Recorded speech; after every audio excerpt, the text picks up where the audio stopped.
Seriously? But, Mr. Morris, I don't understand, sir. How can you only be telling me this now? I'm afraid that there's nothing really I can do. I'm really facing a crisis. My hands are tied. But what about my film? Well, I'm afraid you'll have to come up with something on your own. Take it from me. Sometimes you just have to let things go. Same goes for this film festival.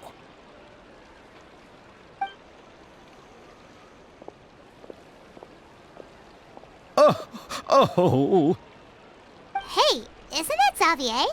So he's back in Fontaine now. Xavier! Oh, why, if it isn't the dear Traveler and Paimon. I really didn't expect to bump into you here at this time. Well, I was doing just fine until I received some terrible news just now. The investor I was working with for my upcoming film has fallen upon some hard times and is no longer able to provide the promised amount of funds. Can't you just find a different investor? Unfortunately, that's not how it works. We had signed an agreement specific to the Fontanalia Film Festival, stipulating that I cannot work with any other investors until the festival is finished. The Fontanalia Film Festival? What's that? Oh, is this your first time participating in Fontaine's Fontanalia Film Festival? Then allow me to fill you in. The Fontanalia Festival was established to commemorate the legendary Loch Knights, who went on a quest to search for the Oceanids and eventually welcomed the Hydro Archonigeria.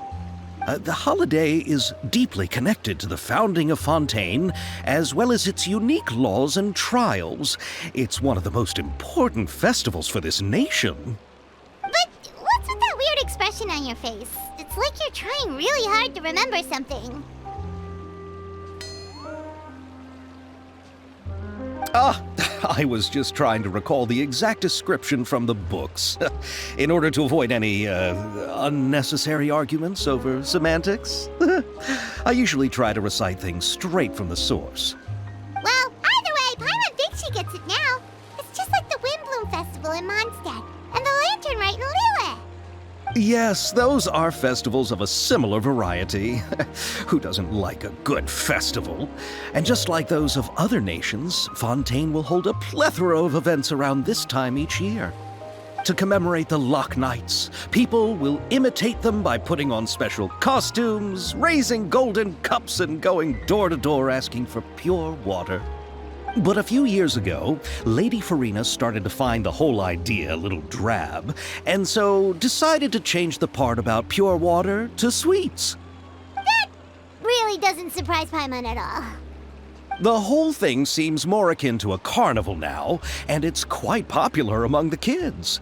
Every year you can hear a bunch of them saying, "Trial or treat." Oh, that sounds pretty fun. But how does that connect back to the film festival you mentioned? Yes, it appears I've strayed off topic. I just got too excited after seeing you. Let me get back to the point. The Fontanalia Film Festival is an event proposed by the Fontaine Film Association this year. Now that film technology has matured as a medium, it's the perfect time to introduce more people to the art form. During this time, people may submit films to be evaluated, and the entry with the highest score will be given the Farina Award by the association. The what award? The Farina Award. You know, after the Hydro Archon. They coined it while Lady Farina was still in power, but even though things have changed, no one has made any motion to update the name. Perhaps everyone still thinks of it as a pretty appropriate name. Even though she isn't the Hydro Archon any longer, Lady Farina is still Fontaine's superstar. Anyone with eyes can see the way she shines on the stage. Huh. Alright. Guess the name does work pretty well when you put it that way. Oh, but who would have guessed there'd be an issue with the funding? How will I ever explain this to Miss Chiori? Not to say all the other actors who traveled all the way here from Inazuma. Chiori? Sounds familiar. Where have we heard that name before? Yes, that's her. I asked her to oversee the event's art direction, including the design of the actors' costumes and appearances. Oh, Paimon remembers now! Navia said that her clothes were designed by Chiori, and Kirara's outfit too! How to describe her? Well, she tends to be pretty direct and can be very forceful when it comes to dealing with people. The fashion world in Fontaine has dubbed her the Thundering Seamstress. Her remarkable designs have led many Fontainians to become very interested in Inazuma. Anyway, Chiori is acquainted with all the actors I've invited from Inazuma. Without her help, I don't think I would have been able to get such an international cast for the film. She really is a kind soul. Who are the actors from Inazuma? Do we know them? Why don't the two of you accompany me to the Aquabus station to welcome them? Judging from the time, the Aquabus should be arriving shortly. Chiori will be waiting to meet me there as well.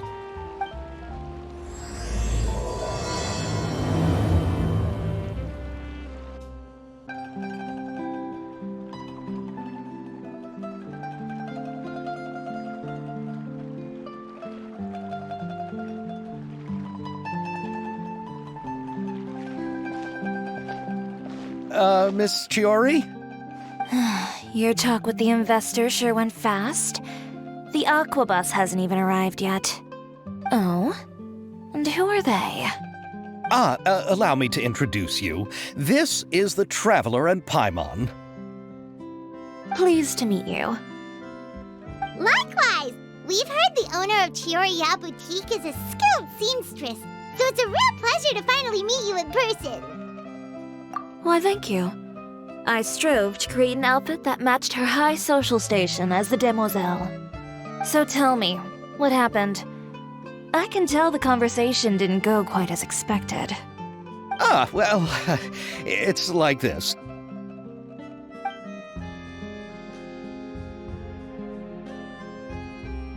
Ugh. I know, Chiori, you don't have to say it. You did remind me that this investor was a little bit sketchy. Yes, there's no doubt about that. But how could I pass it up? He offered me twice as much as the others. And therein lies the problem. Yes, but just put yourself in my shoes. After obtaining such an excellent script, it's only natural that I would want to make the most of the film. The budgets that the others had proposed were nowhere near enough. It's difficult to find someone willing to front such a large amount of mora, so... Don't be sad, Xavier. We might be able to help scrounge up some more together for you. Oh, thank you, Paimon. That means a lot to me. But the cost of the film is staggering. I'm afraid that any mora we can scrounge together in a short amount of time won't even be able to cover the actors' fees. We need to move on. What's happened has already happened, and there's no changing it. But now's not the time to give up. What? You're saying that you have a plan? No, that's not what I mean. I'm simply saying I wouldn't give up just yet. The actors I recommended aren't just after mora after all.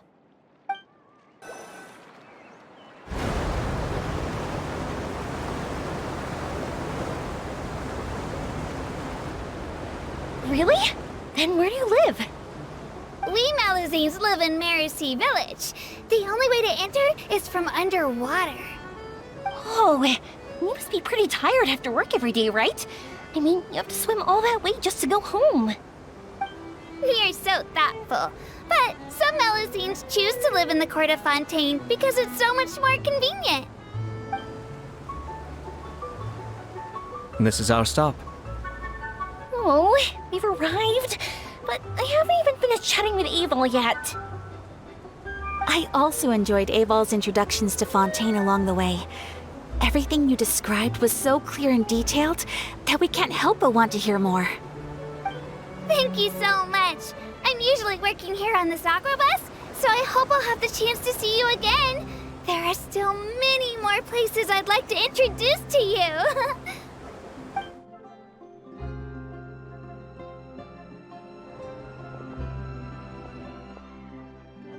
Welcome to the court of Fontaine. Chiori, you sure have changed a lot. This is the first time we've seen you since you left Inazuma.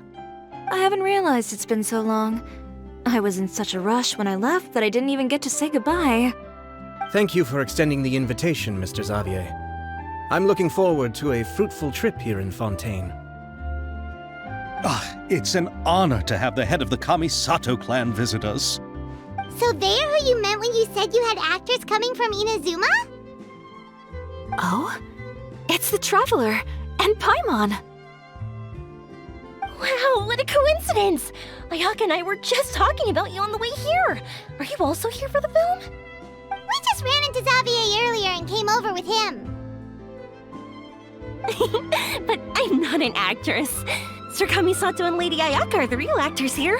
I'm just tagging along with Ayaka to have a good time together. About that, I mean, how was I supposed to contact you when I was making preparations for the film? I figured you were probably busy, and I didn't want to disturb you. So I could only keep you in the back of my mind while I sought other actors to play the lead roles in the film. I had been thinking about a surprise reunion with you during our trip here, but you still managed to surprise me first.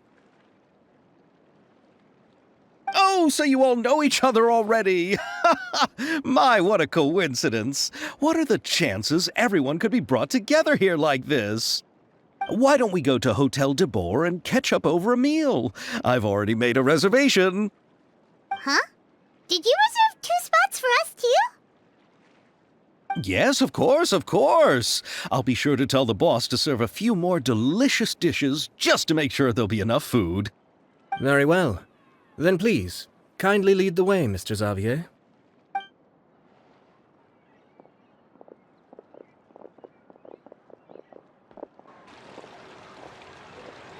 Wow, the buildings in Fontaine are so tall.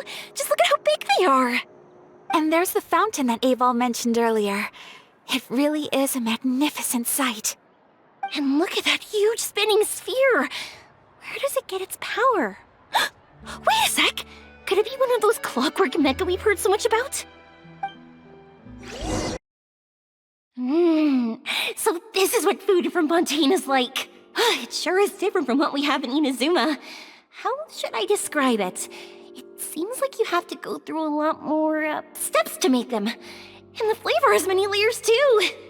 Yes. When I first went to Inazuma, I actually thought the food there tasted a little too bland. It took some time for me to get used to it. Let's get back to the purpose of this trip for a moment, shall we? How have preparations for the film been coming along, Mr. Xavier? Well, I've already assembled most of the film crew, a lighting specialist, a prop manager, and a costume designer. I've also bought the copyrights from the novel's author. Oh, it's called The Two Musketeers, right? I read the script you sent me on the way here. The story is pretty good. Originally, I was planning to start filming as soon as Sir Kamisato and Lady Ayaka arrived in Fontaine, but I'm afraid I've run into a bit of a problem. Oh? What is it? It has to do with the film's investor, Mr. Morris. He suddenly informed me this morning that he's encountered some financial trouble and will be unable to release to me the amount of funding agreed upon. It's said that Fontaine's legal system is well developed. If he has violated the contract, then can't you simply take him to court over the matter? Well, I'm still more concerned about filming. Even if I were to take him to court, I'm afraid it would take months before the case could even be heard. Then, is there a way we could raise funds ourselves to solve the problem? I've considered that option too, but unfortunately, it's difficult to gather such a large amount of mora on such short notice. Besides, we have to consider the film festival's submission deadline. Mr. Xavier, if Ayaka and I were willing to perform for free, would that resolve the problem you are currently facing? What? No, out of the question. To have you come all this way just to act for free? Oh, no, that won't do. There's no need to worry, Mr. Xavier. My brother and I had actually intended to work for free after receiving your invitation. Inazuma has only recently reopened its borders, and needs to strengthen its relations and cultural ties with other nations. We didn't have many collaboration projects with Fontaine in the past, so we hoped this trip would serve as a good start for the future. Indeed. You could say that's the real reason why the Yashiro Commission agreed to come to Fontaine. I understand, but having you two act for free just doesn't seem right. Not at all. While we're officially here to conduct a cultural survey of sorts, we must express our sincerity if we want to establish formal cultural ties with your nation. This film will serve as proof of friendly cooperation and cultural exchange between Inazuma and Fontaine. It's my hope that the film can be finished and released as smoothly as possible. If you still don't feel comfortable with this arrangement, I would also be more than happy to be introduced to some other renowned individuals in Fontaine's literary and artistic circles. All right, I'll do as you say. Thank you so much. I'll make sure to cobble together enough mora now, even if it means selling my house, my camera, and every single family heirloom. Come on now, no need to go that far. I'll also help you out as a brand sponsor. Me too! Even though I didn't bring much more to spend on this trip, it's still better than nothing. You are too kind, all of you. I really don't know how to... Ew. Alright, enough about that. Now that we have Xavier's savings, my support, and 2 leads who are willing to act for free, I think we will be able to make this happen. So, instead of Mora, you'll help with filming and production. Oh, but how can we help with that? We don't know much about making a film. Alright, pull yourself together, Xavier. Tell us if there are still any open positions left among the crew. All right. Let me think. We still need a camera operator, a clapper loader, and someone to manage logistics.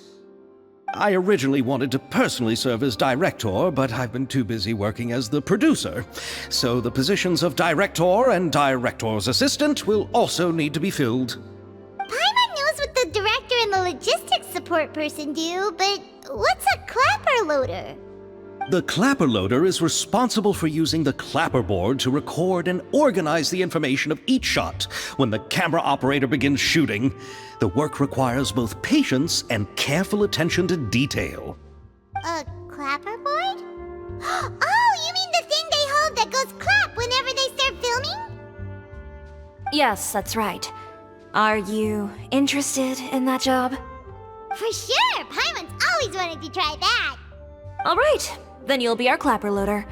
I can find someone from the store to help with logistics. What do you think, Xavier? Oh, fine by me. As for our camera operator, I was thinking of letting the Traveler take the role. Oh, she's great when it comes to using a camera. Paimon can't even count how many things we've taken photos of during our journey. Yes, that's also what I was thinking. I noticed the Traveler had an eye for photography and composition when we worked together previously. I'm sure that's due to the traveler's journey across Devat and all the places they've seen. After so many adventures, using a camera must be second nature by now. What do you say, Traveler? Are you interested in the job? Thank you. It really means a lot to me. Come on, friend. Let me give you a big warm hug. So all that's left for us to find is a director and an assistant. Oh, me! I want to be the director's assistant.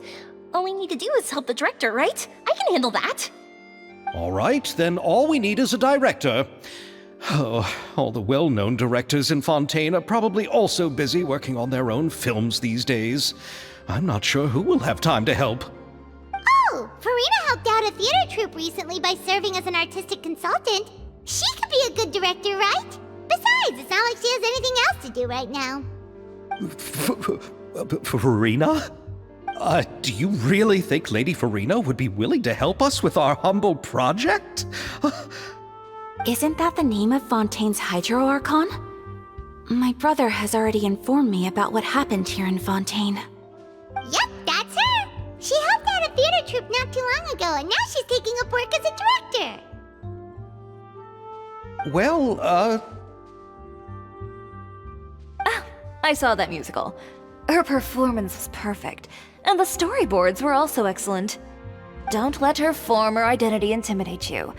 She's the best candidate we can think of right now. You'll never know until you give her a shot. Fine. You're right, Shiori. I'll do anything for the sake of my film. Anything! Then I'll have to ask the Traveler and Paimon to show me the way to Lady Farina's residence. I just hope she'll agree to help. Do you need us to also come along? No, there's no need to trouble you with this. Besides, you've just arrived in Fontaine, and I'm sure there are many places you would like to visit. Just leave this task to me. It's part of my duties as the producer. Very well.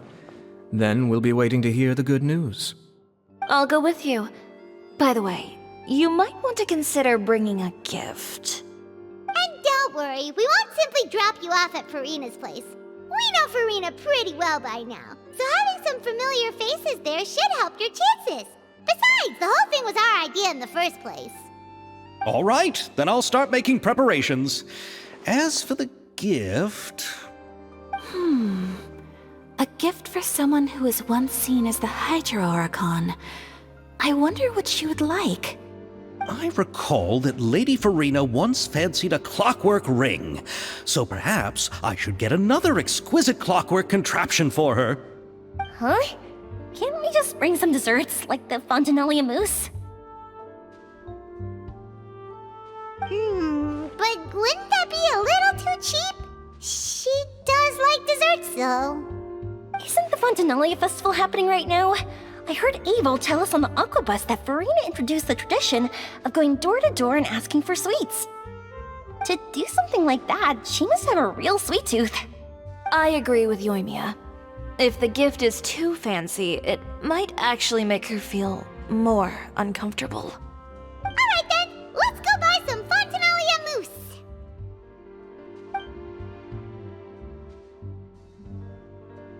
But will that really be enough? We'll be asking her to do a lot of work, you know.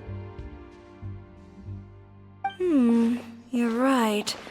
We need to further sweeten the deal. Huh? You want something even sweeter than Fontinalia mousse? Yes, we'll need a gift that's sweeter than any dessert in the world. But what could that be? Your words of praise. We're here! This is where Farina lives. Okay, I'll go knock on the door.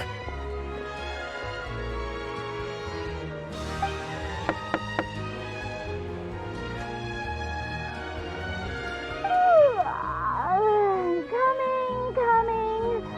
Ugh, seriously, who's knocking before afternoon tea?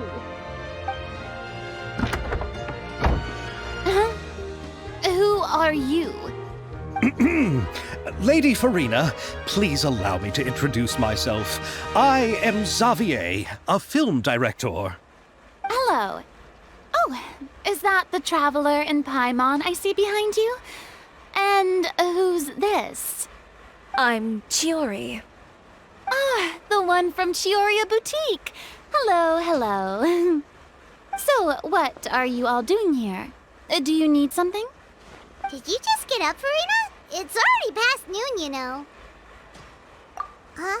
Paimon means the weather is so nice in the afternoon and the sun is so warm. Just like how you make us feel. Sleeping in late is a really smart idea. No. I was just up late last night reading some novels. What does sleeping in have to do with the weather? This is a small gift we've prepared for you, Lady Farina. We hope you like it. No need to be so formal. I'm just a regular person like everyone else now. Oh, is this Fontinalia mousse? It's one of my favorites. That's great! So, actually, there's something we need your help with. given your renowned passion and understanding of drama, I would like to ask that you serve as the director of our film crew. Oh, but didn't you just say that you're a director? Yes, but for this particular project, I'm mainly working as a producer. Besides, I'm sure that your understanding of the performing arts far surpasses my own, Lady Farina. Are the Traveler and Paimon also part of the film crew? Yep, we sure are. Paimon's the clapper loader and she's the camera operator. Camera operator? That can be a pretty technical job, and it directly affects the final quality of the film.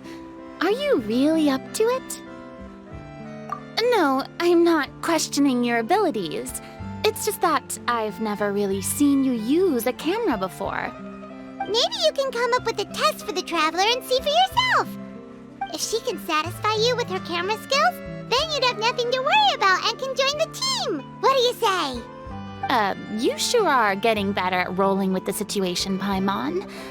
Oh, I do wish to see how skilled the Traveler really is with a camera. Alright, how about this? We'll work with what we have. I'll give you some scenarios and see if your work is up to my standards. Very good. It's essential for the camera operator to understand the director's vision. I'll make my decision after seeing your work. Are you ready? I have high standards, you know. Okay, grab the camera and I'll give you a scenario.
Oh, it appears that you have more skill than I thought.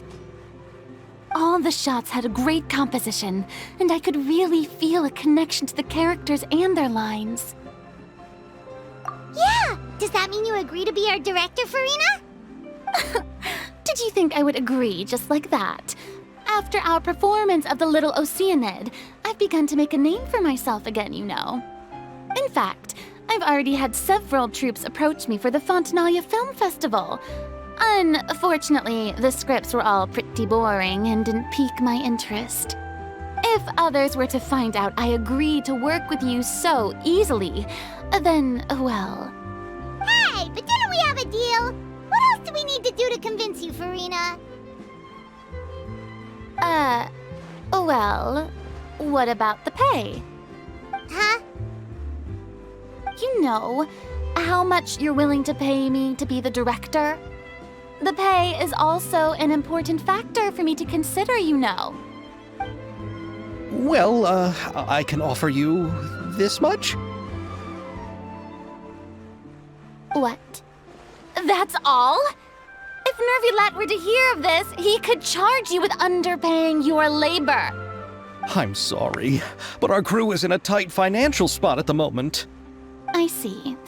Well, even though it's highly unlikely now that I'll join your crew, there's still something I'd like to ask.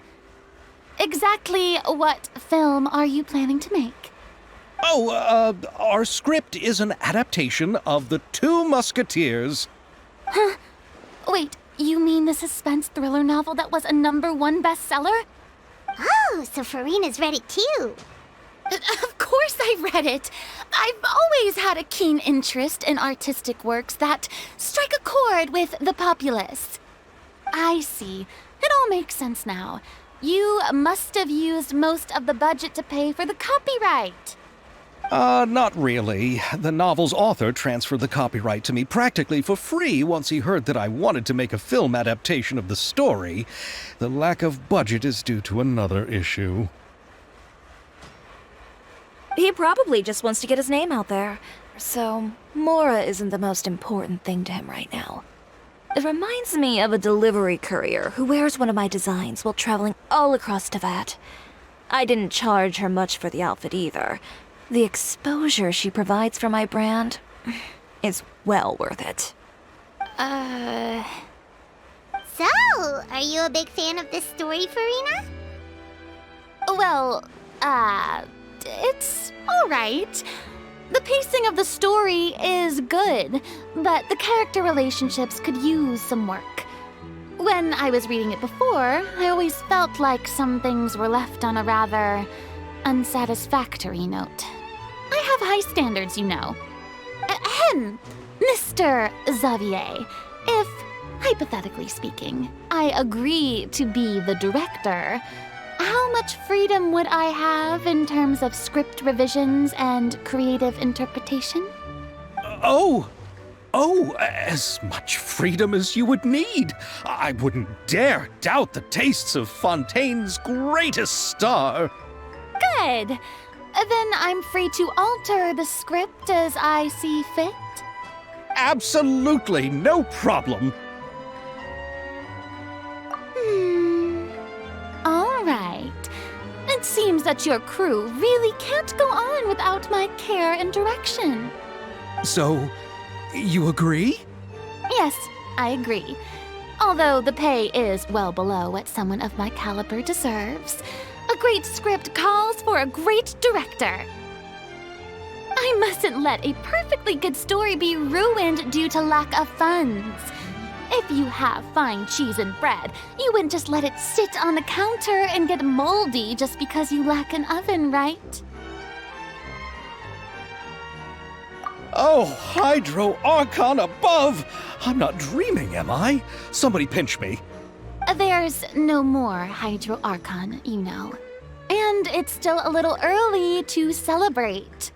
There's a lot that goes into shooting a film. Although the trickiest tasks of finalizing the script and casting the actors have already been taken care of, we'll still need to reserve filming locations. Not to say set up lighting and props. And by the way, since we'll be filming The Two Musketeers, we'll need to find an action choreographer. Ideally, a professional who has actual experience with muskets. Yes, I've thought about this as well. I was hoping that you might know someone who could handle the job. Me? If this was before, I could have simply asked Florand. But it's already been some time since I last talked to her. Navia can also use firearms, but unfortunately, her style is quite different from that of the characters in the story. Could we ask the Special Security and Surveillance Patrol? Oh, you mean the Special Patrol's musketeers? Yes, that's right. They work with muskets every day. I can't think of anyone more qualified than them. They would be under Nervilet's jurisdiction. Unfortunately, I don't have any connection with them at all. So, in the end, we still have to start by talking to Nervilet. No need to go to all that trouble. I know their Captain Chevreuse. Oh, you do? Wait, Chiori, how do you know the captain of the Special Patrol's Musketeers? No particular reason. Running a business means dealing with some trouble from time to time, and she's helped me out on a few occasions. In return, I've helped her handle a few situations in which the Special Patrol couldn't get involved directly. So, we've gotten to know each other over time. So you're saying there's been times when the Special Patrol needed a fashion designer to handle a situation? Your work is becoming more and more mysterious. It'd be best to keep it that way. Anyway, enough about that. What do you all think about asking the captain to be our musket action choreographer? She sounds professional enough. She is a captain after all. I have no objections. But I imagine the Special Security and Surveillance Patrol must be busy with their duties. Do you think she'd really have time to help us shooting a film? And then there's the issue of pay. Well, it just so happens that she's also not the kind of person that's just after Mora. As for whether she has time, I'll have to go and ask her first. Then I'll leave that to you. Macaroni's on sale today, so I've got to go. You can just tell me how things went when we discuss tomorrow's plan later. No problem. Having Furina join feels like a big boost to our team. Of course. Just wait until the day of our premiere. You'll witness the true power of my name in these lands. You'll be so glad I agreed to help. I can guarantee that even the standing tickets will be sold out. I'll be sure to ask some people I know to see if they'd be willing to act as extras. Seems like you're finally getting more comfortable with your own reputation now. I didn't ask for the Clapper Loader's commentary, Paimon.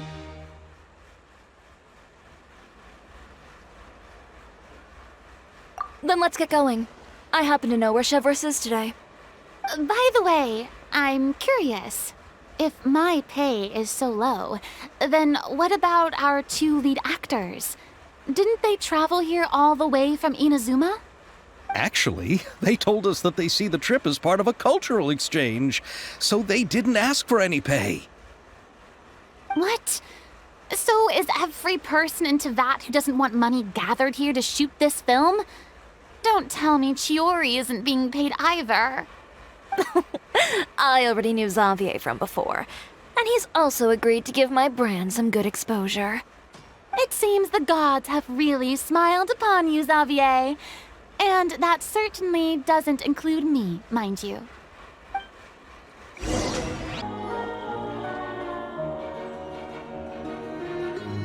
All right, this is the place. But where's the captain? There's hardly anyone around here. She's over there. The one with an eye patch reading in front of the newsstand. Oh, her! Paimon could tell there was something different about her. She seems kinda intimidating. Please wait here for a moment. I'll go fetch her. She's working now, so you might not want to get in her way. Working? But isn't she just standing there and reading a novel? Just trust me. Oh, alright, let's see what happens then. Chiori sure is a mysterious person. She claims just to be a fashion designer, but she knows all these powerful people. The court of Fontaine isn't particularly tolerant of visitors from overseas, so it isn't easy for a foreigner to promote their brand here. Even more so in the competitive world of fashion. Even a local like me just trying to make a film has to face all kinds of challenges.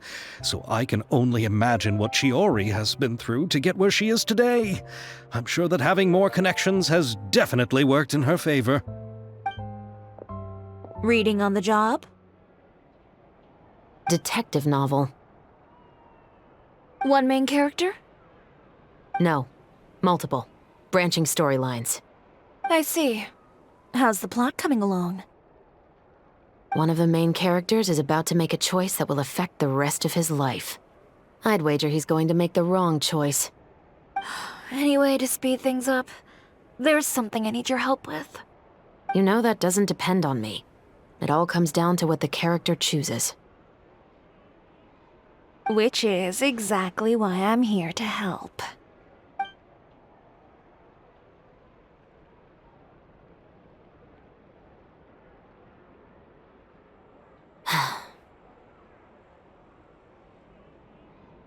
All right. It appears he made the wrong choice in the end. Halt! Huh? What's going on? Hand over whatever you're holding. Oh, it's just a book. I didn't buy anything else. Then I'm sure you wouldn't mind letting me have a look. Excuse me, officer. I don't mind you standing around here, not purchasing anything, but I'd prefer if you didn't disturb my customers. It's bad for business, you know. Don't give me that act. You won't be able to get off so easily either. I am Shavraz, captain of Fontaine's Special Security and Surveillance Patrol. I will say this one last time. Hand over whatever you're holding at once. And before you do anything unwise, let me remind you that I'll have you on the ground before you can even think about making a run for it. All right. I'll give it to you. But please let me say something first. If there's any contraband in that book, then the shopkeeper here is the one who slipped it in. I don't have anything to do with this. Why, you trying to leave me on the hook, huh? You were the one who said you wanted it. Save it for the interrogation room. Take them away, Letelier.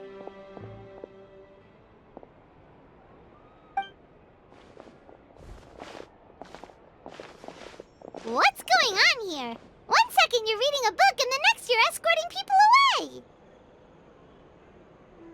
And who are... Oh! Aren't you the traveler who's been all over the papers recently? Chiori, I'm assuming what you wanted to ask me about has to do with them, right? Maybe I can let you in on what's happening then. Now that Vacher has been brought to justice, no new shipments of synth will be made and distributed to sellers. The Fontaine guards have been busy collecting the remaining synths still circulating on the market. Thanks to a tip from our reliable source here, this should be the very last batch. Oh, so you were pretending to read a book in order to catch the bad guys! Oh, Paimon almost forgot to introduce ourselves. Paimon is Paimon, and this is the Traveler and Xavier! Hey, I'm Shavraz. You probably already heard me introduce myself, so I won't bother repeating it. Yeah, why didn't you make a move as soon as you had the chance?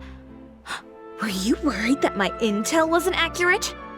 No, I wanted to see if the shopkeeper would turn himself in first. All he had to do was come up to me and say that he didn't know where the synth had come from. If he did that, then I wouldn't have had to press charges on him.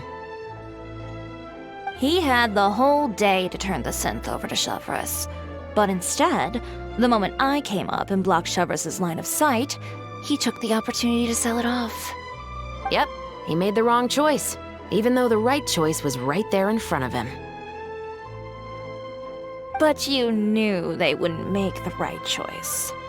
Yeah, I knew. I was just hoping I'd be wrong for once. Enough about that, though. What did you want to ask me about? Oh, you see, it's like this.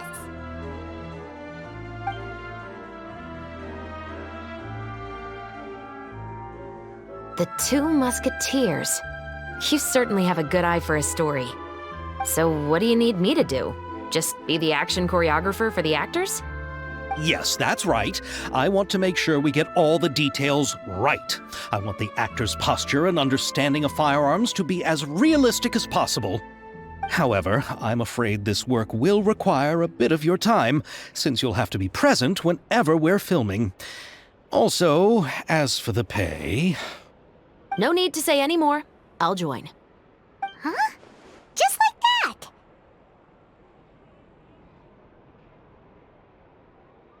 Really? You're willing to help us with our humble film project? Sure, it's no big deal. As I said, we've wrapped up our investigation here, so I don't have any other tasks on my plate for the moment. Besides, I personally really like this novel. I even have the collector's edition at home. Stories where justice prevails over evil never get old for me. Then we've got a deal? Yes, I'll see you on set tomorrow. Oh my! I can hardly believe it! I should tell Lady Farina immediately. Oh, and I must tell the prop manager and lighting technician to get everything ready. We start filming tomorrow! Calm down, Xavier. The film is going to take more than just a day to finish. Still, I should also head back now and start preparing the actors' costumes and makeup. Alright, guess that's it for today then. Traveler, Paimon, please stay for a moment. I have something to tell you. Then I'll take Xavier back. Poor thing. He's so excited that he can't even walk straight anymore. I don't want to spend our first day fishing our producer out of the fountain. Yep, see you tomorrow. So what did you want to tell us, Chevres? Have you read The Two Musketeers? The story is about a pair of children born into the household of a baron and their struggle to survive together and take revenge for their mother. They were raised at the baron's estate, where their mother worked as a maid. The two were illegitimate children that the baron had with the maid, so they were never treated well by anyone. One day, upon returning home, they found their mother had been murdered and left dead on the floor. It was quite evident that the culprits were the other members of the baron's household, who never had any kind words to say to them. However, the baron was able to exert his influence and keep the whole thing under wraps. The mother's death was eventually deemed as a suicide, and there was no chance of bringing her murderers to justice. The two siblings decided to flee and someday avenge their mother. Many years later, members of the baron's family suddenly started turning up dead one after the other, all killed by gunshot. A rainbow rose was found on each of the victims' bodies, being the flower that the kid's mother liked best. The baron believed that the mother's soul had come to take vengeance on him, so he lived in fear each day. But it was actually those two siblings who had fled all those years ago. They relied on each other to survive and trained day and night, eventually becoming adept musketeers. They used all of their abilities to collect evidence and clues before executing their plan and exacting revenge on the baron. Their actions let the truth behind their mother's death be known to all. That's quite an exhilarating story. Yep, the baron got what he deserved for his evil deeds, and justice was able to prevail. It was just the kind of story I enjoy. Oh, so is that why you were so willing to join our crew, Chevres? You could say it was one of the reasons. Oh, you mean there were other reasons too? I've read the reports about you. Whether it was at the trials or when you lent your hand to resolve our nation's crisis, you've shown that you've got a strong sense of justice, as well as a great mind for deductions. Yes, you're as sharp as I expected. It seems you've experienced many similar situations before. There's been a recent murder case involving muskets. The perpetrator's methods appear to be very similar to what is described in the novel. Huh? Really? But Paimon didn't see anything about that in today's papers. The Marechaussee Phantom hasn't yet released any information to the public because the investigation is currently at a standstill. The murderer is extremely cautious. A murder involving firearms? But not that many people use those in Fontaine, right? Impossible. We perform a routine inspection of our firearms and ammo reserves every day. If one of the weapons had been fired, it would stick out like a sore thumb. Besides, I trust the members of my platoon. However... Well, that's all I can disclose about the case today. Huh? What do you mean? I hope you all can go back and get some shut-eye. You can decide tomorrow whether or not you'd like to join the investigation with me. I'm aware this might not be the ideal time to add more to your plate, but the more capable people we have, the better the chances that justice will prevail. Carrying out investigations isn't actually supposed to be our responsibility. Our job is to apprehend the perpetrators. Finding them is really up to the Marechaussee Phantom. You could say I'm taking part in the investigation out of personal interest. I don't want people to see muskets in a negative way, and also, I'm concerned about the similarity between the crimes and the story. You mean they might be connected somehow? I suspect so. Just to make myself clear, this is not an order, nor is it a deal of any kind. It's a request, nothing more. If you two have any interest in the case after we finish filming tomorrow and are willing to assist me, then I would be most grateful. What do you think, Traveler? Yeah, you're right. Paimon's getting a little tired, too. We've really been hustling all day. You'd better head back and get some rest. It's good to keep a calm mind, especially when you're about to make an important decision. Otherwise, when the moment comes, you might end up like that shopkeeper and not even realize that the right choice is right there in front of you.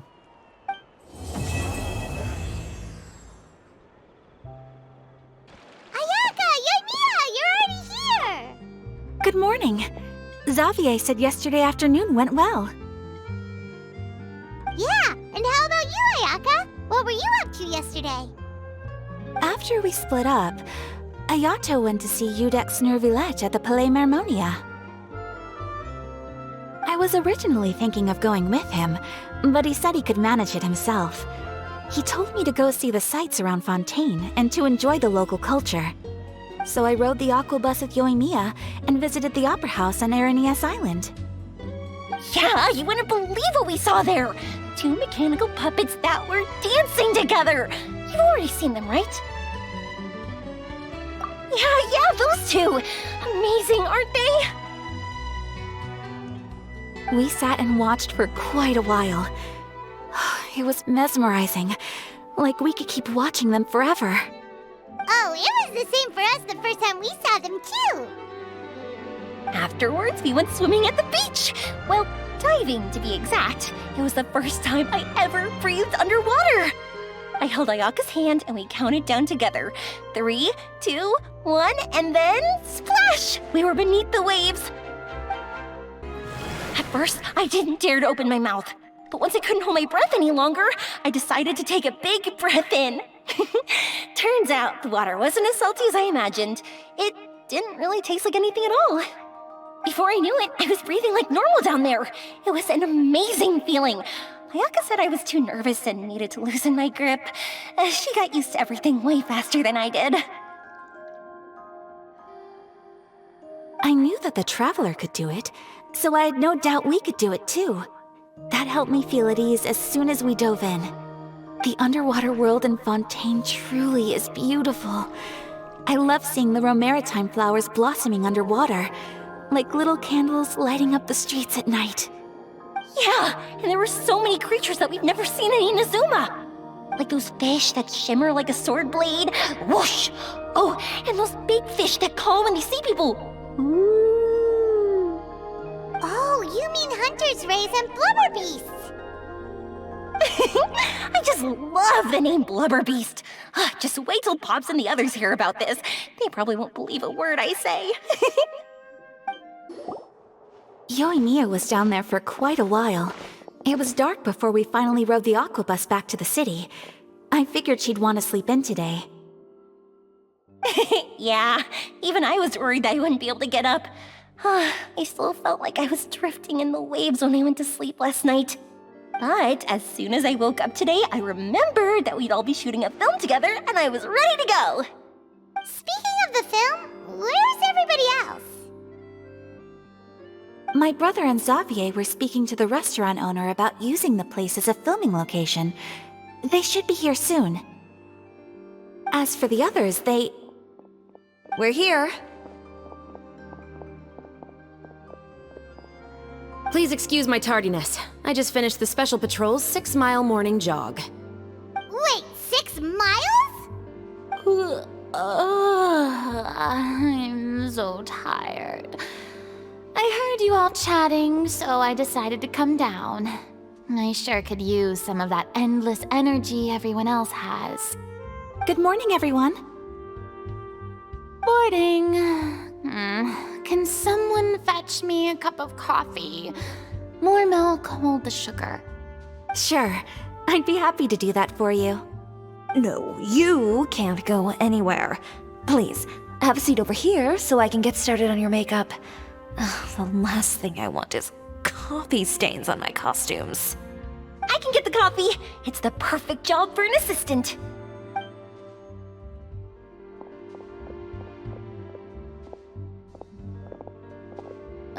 So much energy. Seriously, what's her secret? Oh, Yoimiya's always like that. But you sure look exhausted, Furina. It's because you're not used to waking up so early, huh? Of course not.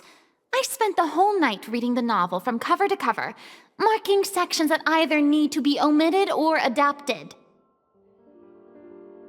Wow, Paimon didn't expect you to be so thorough. Well, I was the biggest star in all of Fontaine after all. It takes more than just a pretty face to earn a reputation like that. I know how to get serious when the situation calls for it. I went all out when I was acting as an Archon, so why wouldn't I do the same for my own life? Here's your coffee, Director Furina.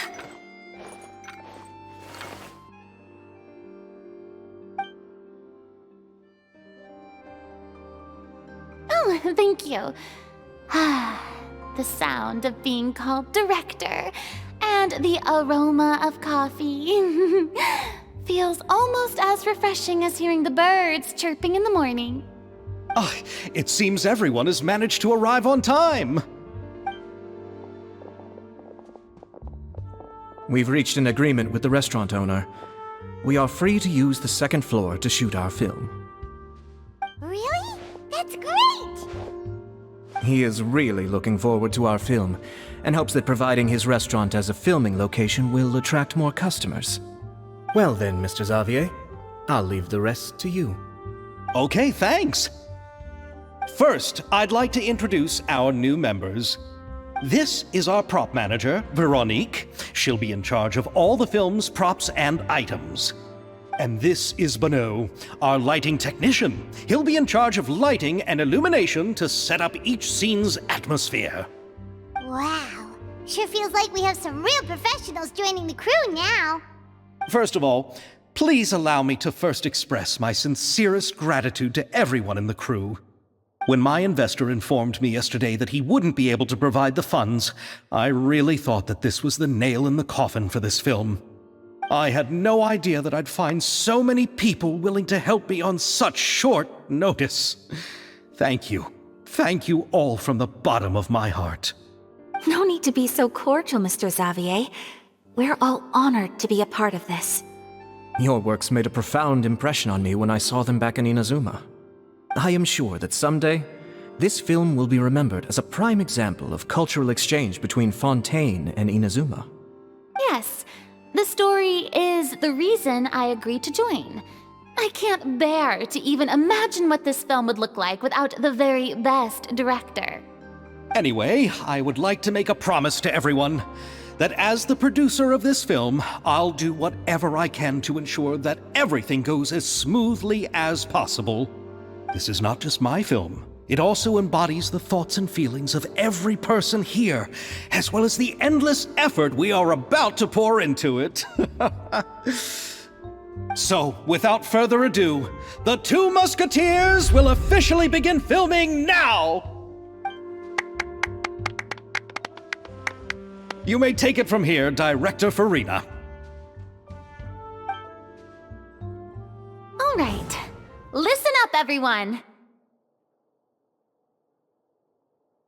The first scene takes place when the two young musketeers are living at the Baron's home, still unaware of all that is about to happen to them. We'll need props and lighting to set the scene. Our lead actors can go get their makeup done, and extras, please take this time to go over your positions. Whoa, seems Furina's really kicking things into gear as the director. Is everyone clear? I don't want anyone traipsing around the set like umbrella finches. All right, cameras will start rolling as soon as the set is ready. Let's make a film that'll make some serious waves in Fontaine. Not the kind of waves that drown people. I mean, the good kind of waves. Seems like she's still a bit traumatized by that. Anyway, let's go see if there's anything we can do to help.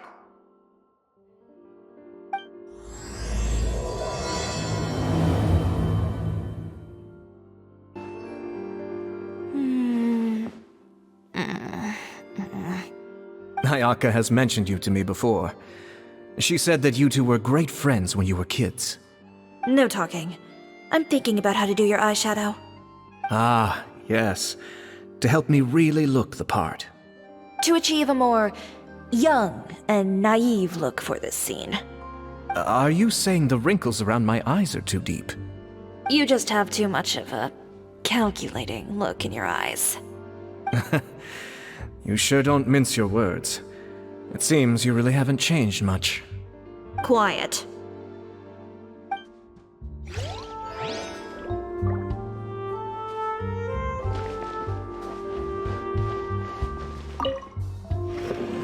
How about here?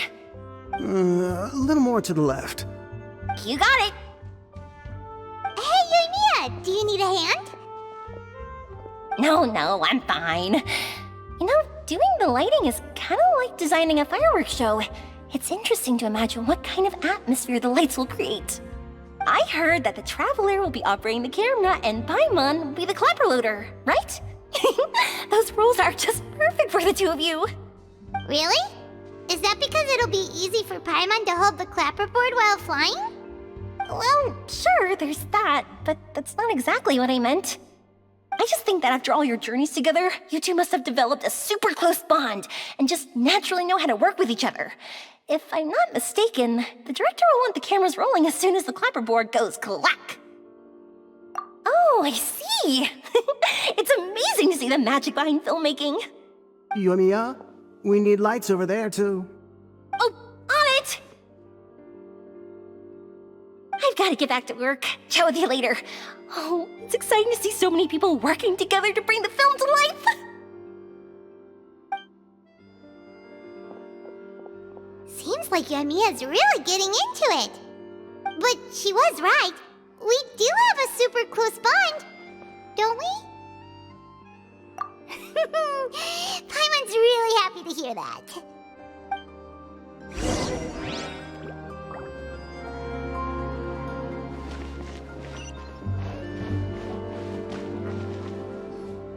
So, this is a real musket? No, it's just a prop weapon. Not bad. Have you seen a real musket before? Only in books and newspapers. I made this one based on the relative shape and proportions I saw in reference images. When we're filming, some special gunpowder will be applied around the muzzle, which will help create the flash and smoke effects of a real gun being fired. Which means it'll be up to the actors to portray the recoil. That's right. The sound effects for gunshots will also be added in post-production. Thank you, Veronique. I think I know where to start now. However, the musket's gears and firing pin could still use some work. Adding some wear on the metallic components will make them appear more realistic. Also, be sure to rub the muskets with some oil each time before we start shooting. That'll give the impression that the firearms have been well maintained. Good point. You seem to know a lot, Miss Chevres. I assume you use these types of firearms on a regular basis? Yes, I perform routine maintenance on my weapons every day. Just like we as people need to eat and sleep, muskets need to be cleaned and maintained. I also perform similar care for my sword every day, and familiarize myself with its shape and weight, to the point where it feels like a natural extension of my body. Yes, this way, our weapons will never betray us in the heat of battle. Yes, well said. It seems we have the same philosophy on this topic. Oh, sounds like they found a common interest to talk about. Though these props differ from the muskets I use, I can still give you some pointers. Good. I look forward to your instruction. First and foremost, never point the weapon at anyone, regardless of whether it's a real or prop weapon or whether you're holding it or it's on the table. This holds for any time when you're not actively engaging an enemy. Okay, understood. When aiming the musket, extend your arm so that it's level with your shoulder and use your eye to look down the weapon's sights. Like this? Not bad. Now, try saying your lines. This is the end of the road for you. Good. Now turn your body a little. That way, you'll give your enemy less of a target to work with. And relax your shoulders. Here, allow me to demonstrate. This is the end of the road for you. Huh. Excuse me, Miss Chiori. Director Furina, there's something I wish to discuss with you. Oh? What is it? Like this? Yes, much better. What do you think? I do see your point. But are you sure you wish to do this? I believe it would be most fitting. Well, if you insist. All right, I understand. Miss Ayaka, Miss Chevres, could the two of you please come over here? Huh? What's going on? Are we gonna start filming now? Let's go see. What is it? I have a question for you, Miss Chevres. Would you be willing to play the role of a musketeer? What? To clarify, I would like to turn over my role to Miss Chevres. But brother... Don't worry, Ayaka. I actually view this as a good thing. I was becoming troubled trying to set aside some time to speak to the staff at the Palais Mermonia. I would like to have some conversations about the cultural exchange between our two countries, and I've heard that the bureaucratic process here can get rather complicated. Now, I will be able to focus on my work. Besides, you also know that I'm not really one for public performances. Are you really sure? From a director's point of view, I also felt like the relationship between the two musketeers in the original story could be improved. The older brother in the story plays the lead role with his overbearing character, but this causes his character to overshadow that of his sister, and the theme of the two supporting and relying on each other isn't conveyed very well. But if we were to change the siblings to two sisters of a similar age, then that aspect of the story might come through more clearly. Also, I've seen you instructing Ayaka.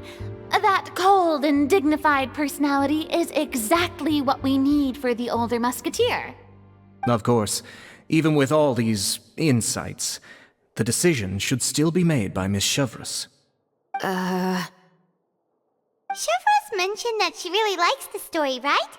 Paimon bets that she'll take the role. All right, I'll take the role. Good. It's decided then. I'll get started on making edits to the script. We'll also need to make some immediate adjustments to the lighting, props, and costumes.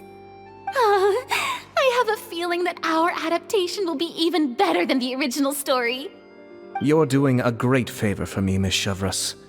You have my gratitude. Don't mention it. I like this character, so if anything, I should be the one thanking you. Well, since my brother is the one who brought up the idea, I suppose there's no need to worry. Let's go, Miss Chevres. I look forward to working with you. Please, just call me Chevres.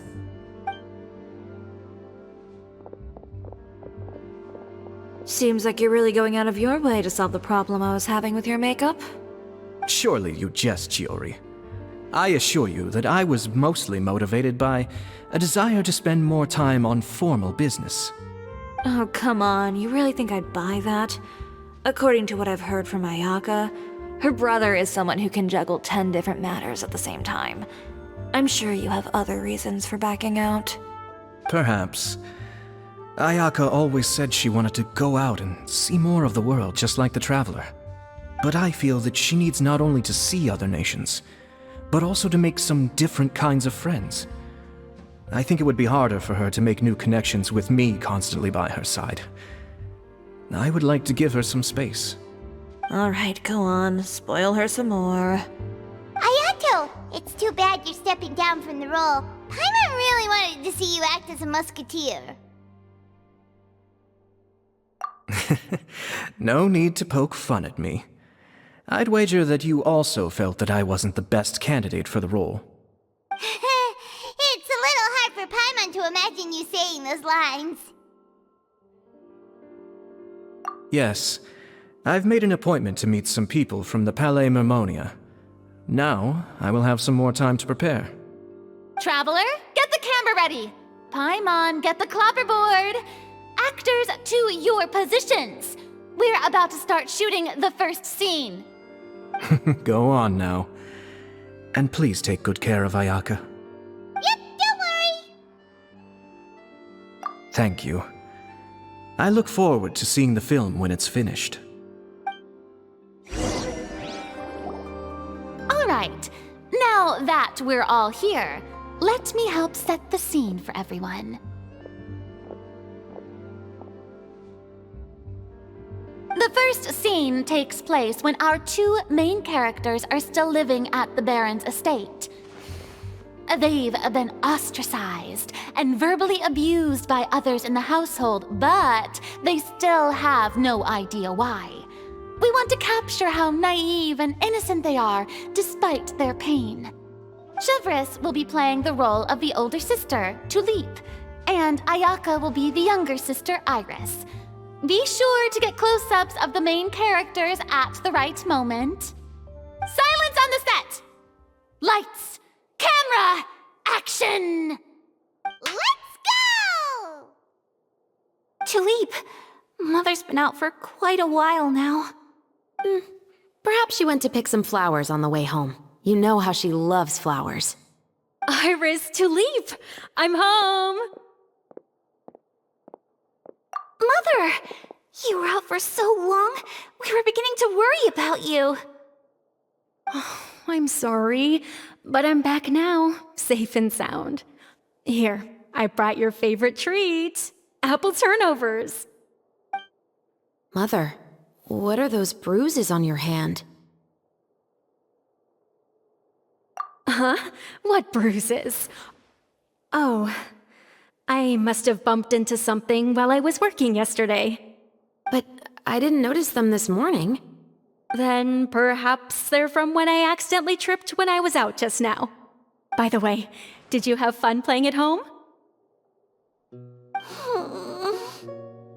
What's the matter, Iris? Well, we've realized that no one really wants to play with us. They even took Iris's doll and spat at us. And they even called us names. They said we were... Shh! It's all right, don't worry. Girls, listen to me. It doesn't matter what anyone says. Don't listen to them. No one can define you with such words. You both have wonderful lives ahead of you. Just like your names. You will both blossom like beautiful flowers. Maybe your time to blossom hasn't quite come yet, but one day, you two will bloom more beautifully than anything else. Don't let the soil you're in now ruin your future beauty. Understand? My dear daughters. And cut! Not bad. The actors' emotions were all on point. Let's keep that take. Also, if our clapper loader could avoid shouting at the start of the scene next time. Oh, got it. Great. I was a little worried that my nerves would get the better of me. What about you, Chevres? I felt fine. The lines weren't too difficult at all. Seems like Farina must have adapted the role nicely. You two were great. I couldn't tell it was your first time acting in a film. You should have more confidence. Thank you for your encouragement. Positions, everyone! We'll move on to the next scene after we try a few more camera angles.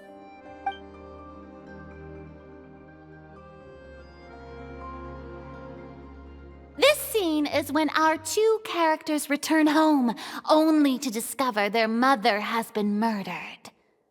Ready? Lights! Camera! Action! Mother, we're back! Mother?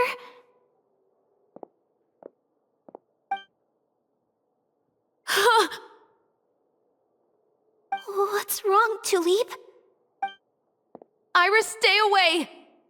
Huh? Why? What's... Mother!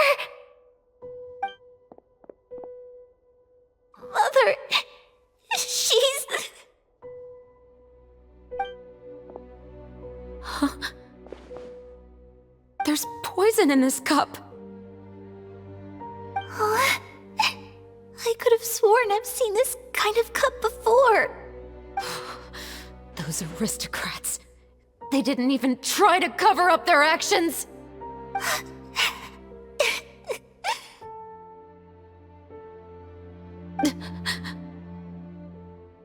Iris, we need to leave this place. Leave? But now that Mother is gone, where can we even go? Anywhere. All I know is that we can't stay in this house. But are we just going to let them get away with this? We'll have our revenge, I promise you. Just not right now.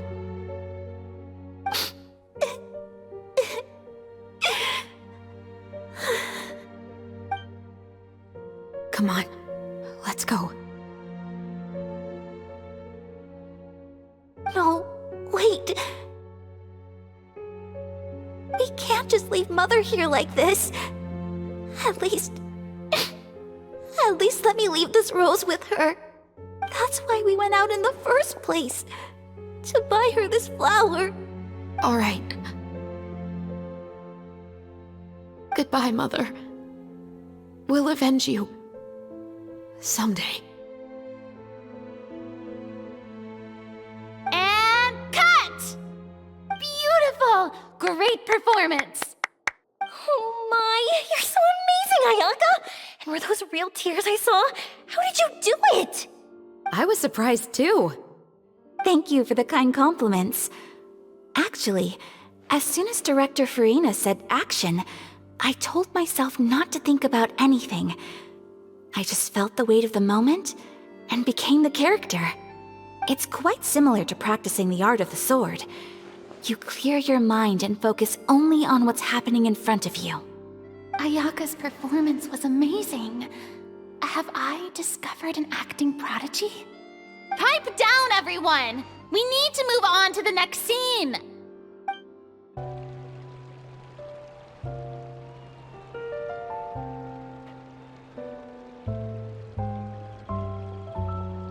Huh? Are we done already? But Paimon wants to keep playing with the clapperboard. How do you feel, Traveler? Is your arm sore from holding the camera all day? Good work, you two. You too, Shivers. You were quite the actress today. I've read this novel many times before. I have a good grasp of my character's mindset. Anyway, do you remember my request from yesterday? Oh, right! We were having so much fun that Paimon nearly forgot! You have a case where the murders seem really similar to the cases in the novel, right? So, how are they similar exactly? In the story, the main characters grow up to become two musketeers, always using their guns to carry out their revenge. And on each of the victims, they place a rainbow rose as a signal that they've returned. Yes, that's correct. We found rainbow roses just like in the novel. Seems like you're connecting the dots now. Oh, that does sound pretty concerning. Especially after seeing the script today. Oh, now Paimon can't stop wondering what kind of ulterior motive the murderer might have. What do you think, Traveler? You're smart. Paimon wants to hear your thoughts. Good. On behalf of Fontaine's Special Security and Surveillance Patrol, thank you for your dedication to justice. There's no time to lose. We should start investigating right away. Follow me. Huh? Right now? But we just got done filming all day. Paimon's so tired. The most valuable intel always comes after nightfall. They are like small, remote islands in the middle of the sea. If you don't stay vigilant, you will pass right by them in the fog. That's how one of my favorite books always puts it, at least. So, where are we going right now? Let's start by checking out some workshops that sell mechanical components. If the culprit is making their own weapons, it's very likely that they'll visit those sort of places.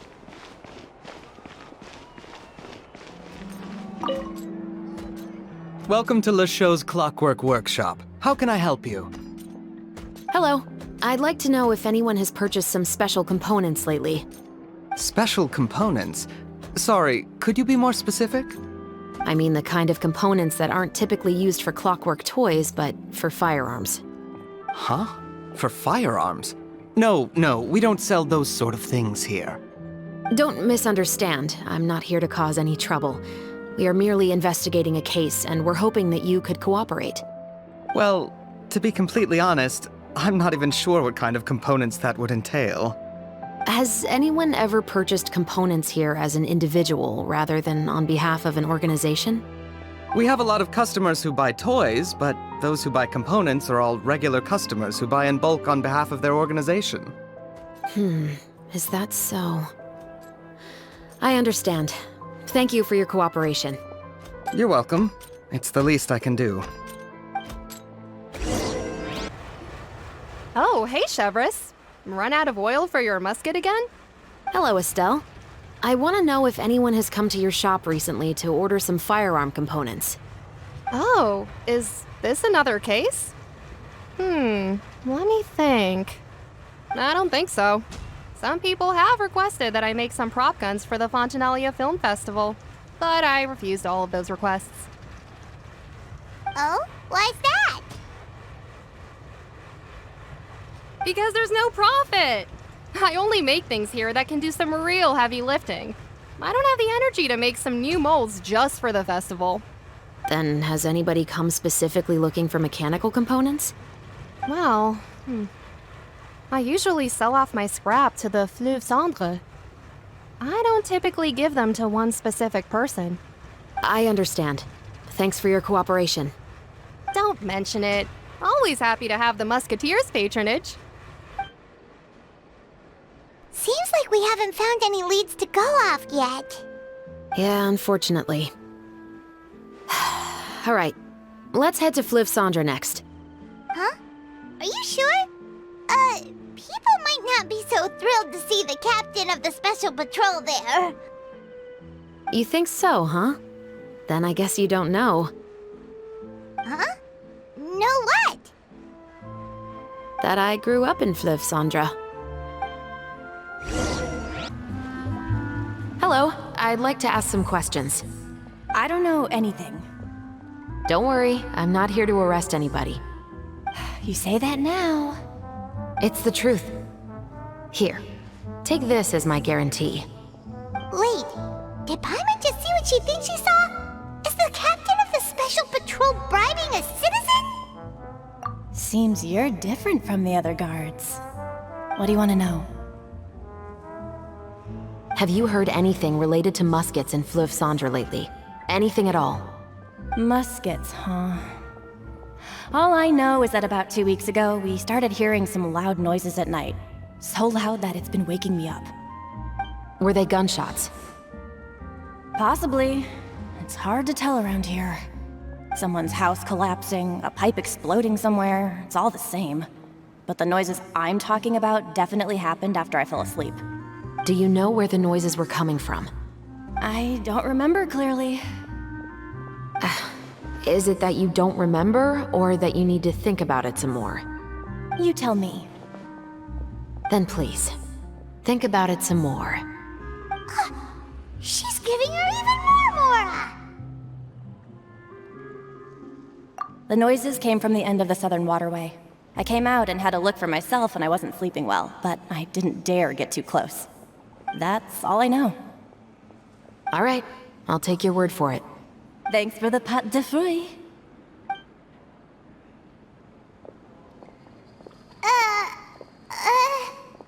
No need to be surprised. I grew up here, remember? I know how to get people around here to talk. Seems you catch on pretty quick. Now then, let's keep going. It's been a while, Tetro. Please, just get on with your request. I want to know if you've heard anybody talking about muskets lately. Information isn't free, you know. I've heard that bandits have been extremely active in the countryside recently, and they've been affecting the delivery of goods to Poisson. I can allocate some more manpower to help out with that problem. What do you say? You're still as helpful as ever. One of our men got drunk at dinner about a month ago and lost his gun. 3 days later, it turned up in the corner here. What's weird about that? He just forgot where he put it, right? This is Fleuve Cendre, my friend. Anything of value left in the tavern won't ever make it to the next day. But that gun turned out to be an exception. It didn't get any new wear and tear on it, and didn't even appear to have been fired. We were quite mystified as to what could have happened. I suspect it came back because the weapon was already known to the guards.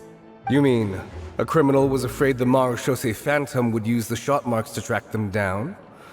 Maybe. But if that's the case, the culprit really took great care to avoid getting caught. I didn't say anything about a criminal. In Fleuve Cendre, knowing who was killed is as easy as knowing what clothes you're wearing today. It's the guy living in the east side, isn't it? I've never liked him. Every time he's here, he just orders a drink and sits there with a nasty look in his eyes. So, who was the one who lost the gun in the first place? Don't bother. Even if you ask, he wouldn't admit to owning a gun to some strangers. Not to mention the captain of the Special Security and Surveillance Patrol. He's right. I know you grew up here, Chevres. Even though you're on good terms with the Spina, you've still been gone too long. Not many people know you here now, and a lot of people don't like the Special Patrol. I know. So take my advice and don't show your face too much around here. It's for your own safety. I'll come and go as I please, and I'm afraid I'll be appearing more often due to my work. All right. Don't say I didn't warn you. What's all this? Some broken planks and barrels, as well as some liquor bottles? Yes, but have a closer look, Paimon. Even though somebody has purposefully tried to clean them up, these are obviously marks from musket bullets. In other words, someone was here trying to improve their shot. They were using the barrels and bottles for target practice. Could it have been the killer? Your guess is as good as mine. Although many people at Fleuve Cendre own guns, few hide the fact from others. And even fewer would go to such lengths to hide markings from practice shots. Anyway, let's go. There might be more to this. Seems like that's all we'll be able to uncover for today. Paimon feels like we managed to learn a lot more here than up on the surface. Yes. Assuming that everything we found is indeed connected to our suspect, then their timeline was probably something like this. A month ago, our suspect found a gun and took it home to disassemble it. Once he'd figured out its mechanics, he brought it back. In the following weeks, he used some parts to create his own makeshift musket, and took it to the Fleuve Cendre for target practice.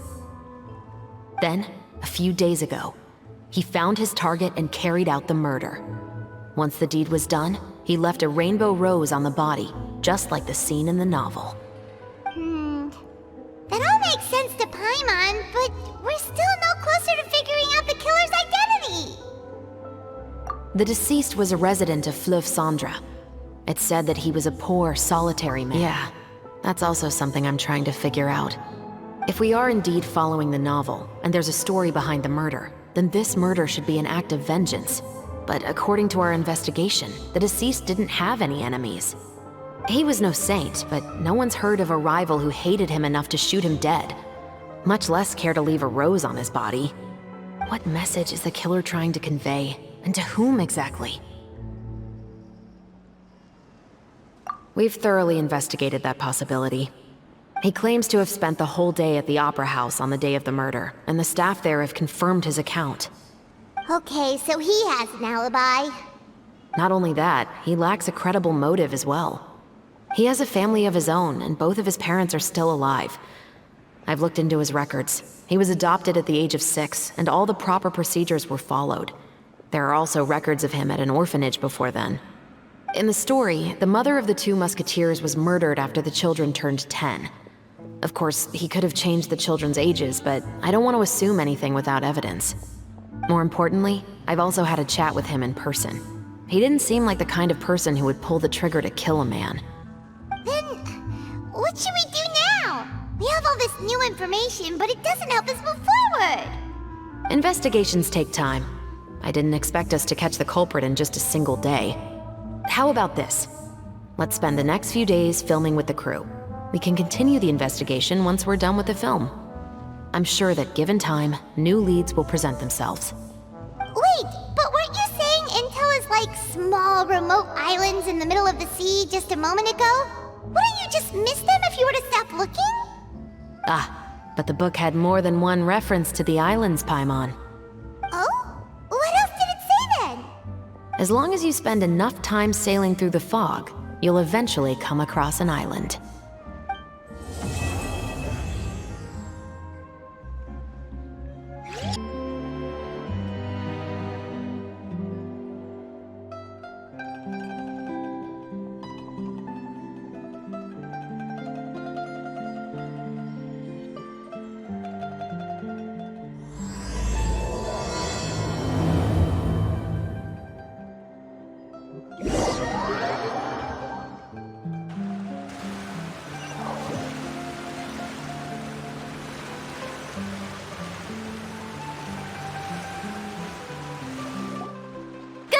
Everyone, we're looking to wrap with our two main ladies today.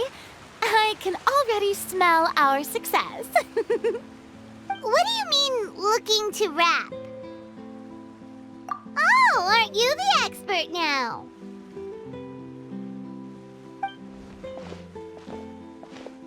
This upcoming scene is the two musketeers' final confrontation with the Baron. There will be quite a bit of action, but no choreography beyond what we've already rehearsed. Anyway, get ready. Lights, camera, action! The view is beautiful tonight. It reminds me of that fateful night 10 years ago. And now that I've said it, I can even make out the faint fragrance of herbal tea in the air. Enough, villain! It's time that you pay for the death of our mother! My dear Iris, have you forgotten your manners? How can you speak like this to your own father? I'd sooner swallow all of my teeth than call you father. What did I expect? Seems the daughters have turned out to be just as obstinate as their foolish mother. In this world, Mora and status is everything! She thought she could blackmail me using her children and force me to grant her recognition and concessions? Ah, how naive can a woman be? Mother never asked a single thing of you. All she wished was for us to live a peaceful life, just like the others. It was you who personally brewed the poison of prejudice and sent Mother to her death. Compared to that deadly poison, the 2 bullets that will soon pierce through your heart will be like sweet mercy. And that's exactly why I said you're just as naive as her. Did you really think 2 muskets would be enough to defeat me? So let's see. What is stronger? Mora and power, or the 2 muskets in your hands? Get them! Tulip! There are too many of them! It'll be okay. We'll cover each other, Iris. And Mother will be watching over us, too. You've lost. To think I'd lose to my own 2 kids. We are no children of yours, and we'll never call that place our home. Then tell me, what did you do all this for? You lost your mother, and will soon kill your father as well. What will you gain in the end, other than sentences for your crimes? We will gain our long-awaited justice.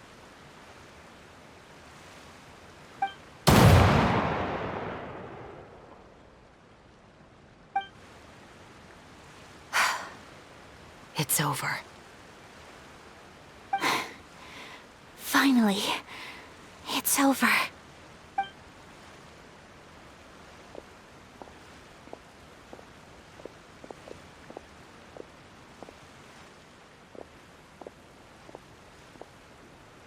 So, Where will you go now, Tulip? I'm not too sure, Iris. Maybe somewhere with lots of flowers? After all, Mother always did love going where the blossoms were. What about you? I want to go visit Mother's grave. Yeah, that's not a bad idea. Huh? Tulip, look! What is it? It's Mother's favorite. The rainbow rose. Look, it's blooming again.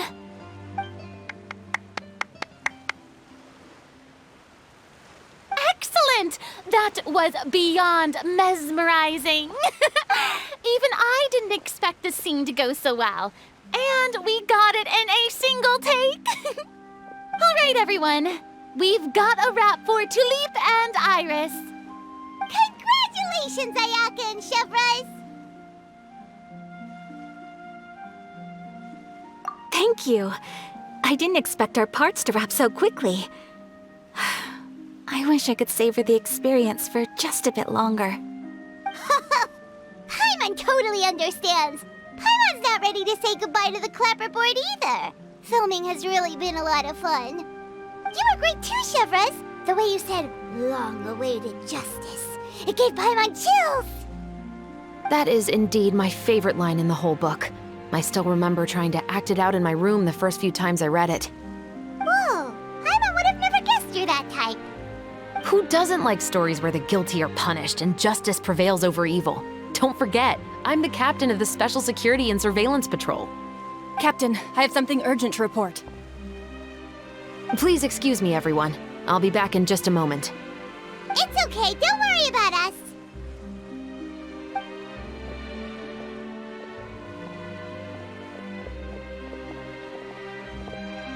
Oh?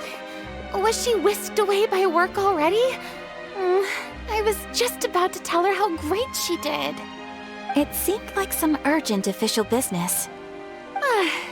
Then perhaps we should thank the stars that we were able to wrap both of your parts so quickly today. Switching around the filming schedule would have been a real pain. Anyway, I actually came over to let everyone know that we're all done for today. You can go home and get some rest. And one last thing, Miss Ayaka. Your acting skills today were immaculate as always. Are you sure you won't consider taking up full-time acting? See, I just happen to know this great troupe that's still looking for a lead actress. Thank you for your kind words, Director Farina. Unfortunately, there are still many matters that I have to take care of back home at the Yashiro Commission. I cannot remain in Fontaine to pursue an acting career. Nevertheless, I will make sure to treasure this incredible opportunity in my heart. Oh, that's a shame. But I understand. Just let me know if you ever change your mind. I believe it's also about time for me to take my leave. But hopefully I'll see you on set over the next few days. Even though my part's wrapped, I'd still like to swing by and help out the crew. See you tomorrow, Traveler and Paimon. Yep, see you tomorrow! Well, what should we do next? Maybe we'll go investigate the case some more with Chevrolet today. Traveler, Paimon, please come with me. Huh? Where are we going? You could say that our ship has finally chanced upon one of those small, remote islands of intel.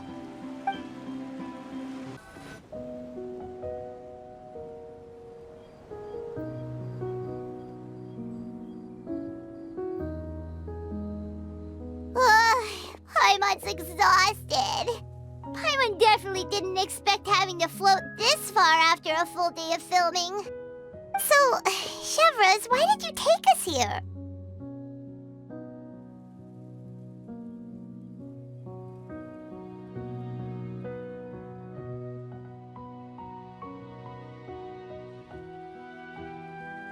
Affirmative. It wasn't anything conclusive, but it should show us a clear way forward. Have you ever heard of someone by the name of Emily? Oh, you mean that famous perfumer? She's a good friend of mine. She's lent me her aid several times in the past to resolve some difficult cases. After I discovered the rainbow rose at the scene of the murder, I sent it to her. After all, she's probably the foremost expert on flowers and scents in all of Fontaine. And then? There was nothing remarkable about the flower or the trace amounts of soil left on it. But according to Emily, the rainbow rose left by the killer was derived from a very rare cultivar. Huh. Paimon didn't know that there were different varieties of rainbow rose. Paimon just thought they grew everywhere in the wild. Flowers that are deliberately cultivated will always show some different features from those that bloom in the wild. We already knew that the rose left at the scene belonged to a special cultivar, but with Emily's expertise, we were able to pinpoint the place where it was first picked from. Oh, Paimon gets it now. So whoever first planted that rainbow rose was probably the killer. Precisely. And after we checked what we learned against some sales records from the past, we discovered that there's only one person in all of Fontaine who could grow and sell this specific cultivar. Really? And who is it? It's the novelist. But didn't you say he had an alibi? To be clear, I haven't changed my mind about him. I still don't think he was the one who pulled the trigger. However, that doesn't mean the true culprit never visited him at his home or never purchased a rainbow rose from his garden. Whatever the case, we will have to confirm a number of things with him. So you mean the next place we need to go is... Yes, we're going to pay him a visit at his home.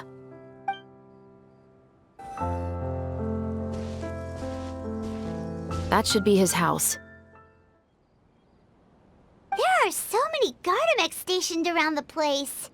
That's pretty unusual, right? According to what he told me last time we spoke, he hired them so he won't be harassed or disturbed. Huh.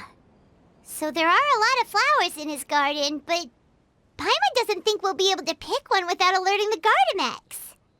Right, which is exactly why I think there has to be a special connection between him and the killer. So, should we knock? Just wait here for now. I'd like to take care of a number of those Gardamex first. But they're so far away. How are you planning to do that? Don't forget, Paimon, I'm actually the real-life captain of the Musketeers.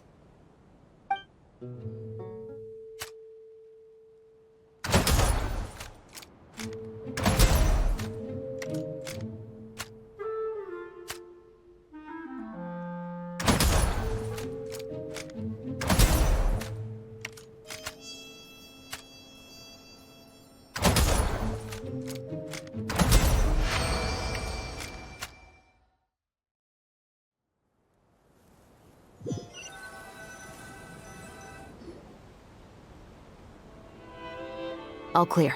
Let's go. Wait! Paimon's a little nervous now that we know he could be the killer. Can we go over our plan of action again? I'll go knock on the door and make sure it's safe inside. Once we're sure that we're in the clear, I'll ask him to come with us for a quick round of questioning at the guard's headquarters. But can't we just arrest him? We still have no evidence that he's the killer, or that he lent the killer any direct aid. Still, it would be appreciated if you could pick a rainbow rose from his garden for me while I'm talking to him. It'll help the Marechaussee Phantom confirm Emily's theory. Sure, no problem. Just be careful, Chevreuse.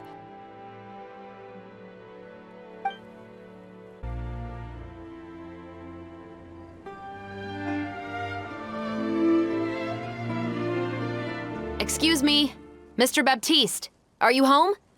Who could it be at this hour? Oh, it's you, Officer Chevreuse. Would you mind accompanying me to the guard's headquarters, Mr. Baptiste? We would like to ask you some questions about a case. Oh, is it still regarding the murder case from before? I cannot confirm or deny that at this time. So it is then. Listen, I need you to come with me, Mr. Baptiste. Miss Chevreuse, I'll save you the trouble. Oh, and you two over there? There's no need for you to pick my flowers either. It's not time for them to bloom yet. Oh! Okay.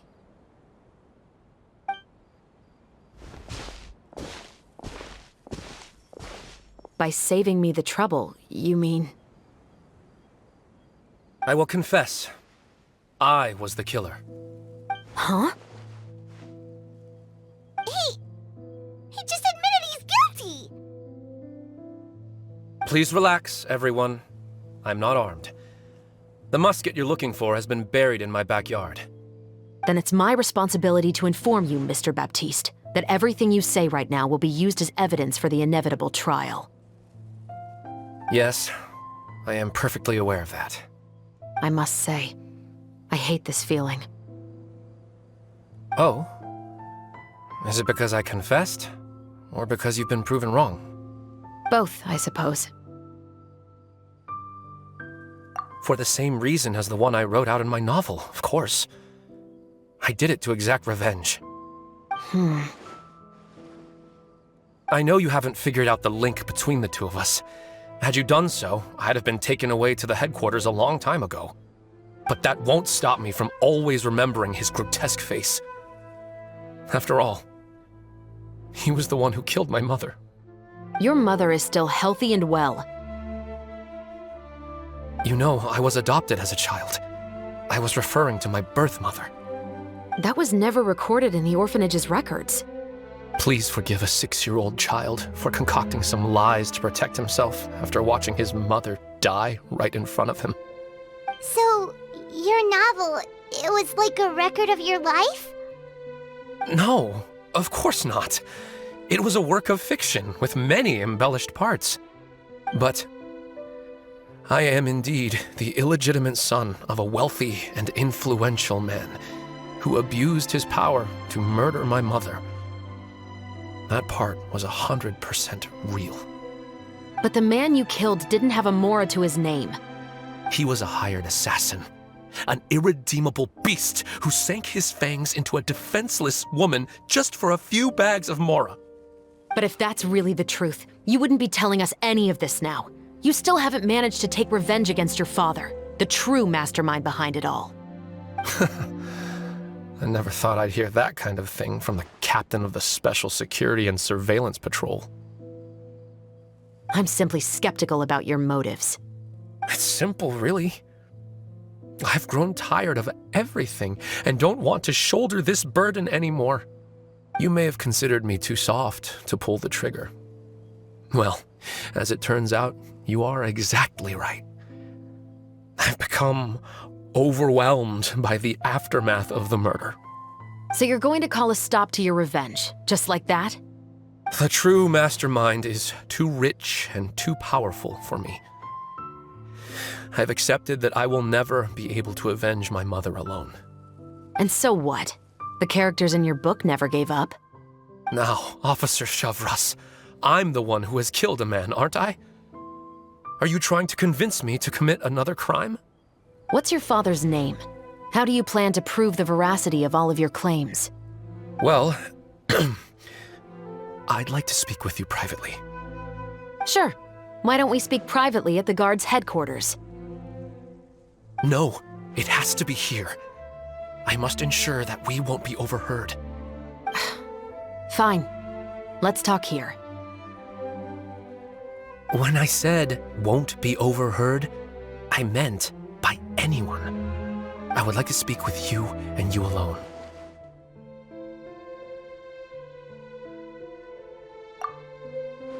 Thanks. I appreciate it.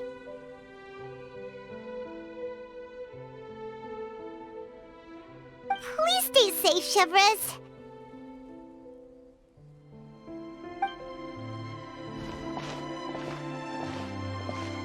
All right. Let's hear it.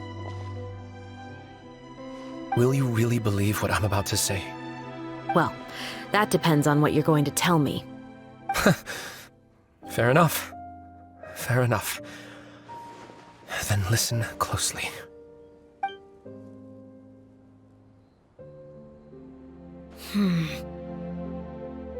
So that's how it's all connected.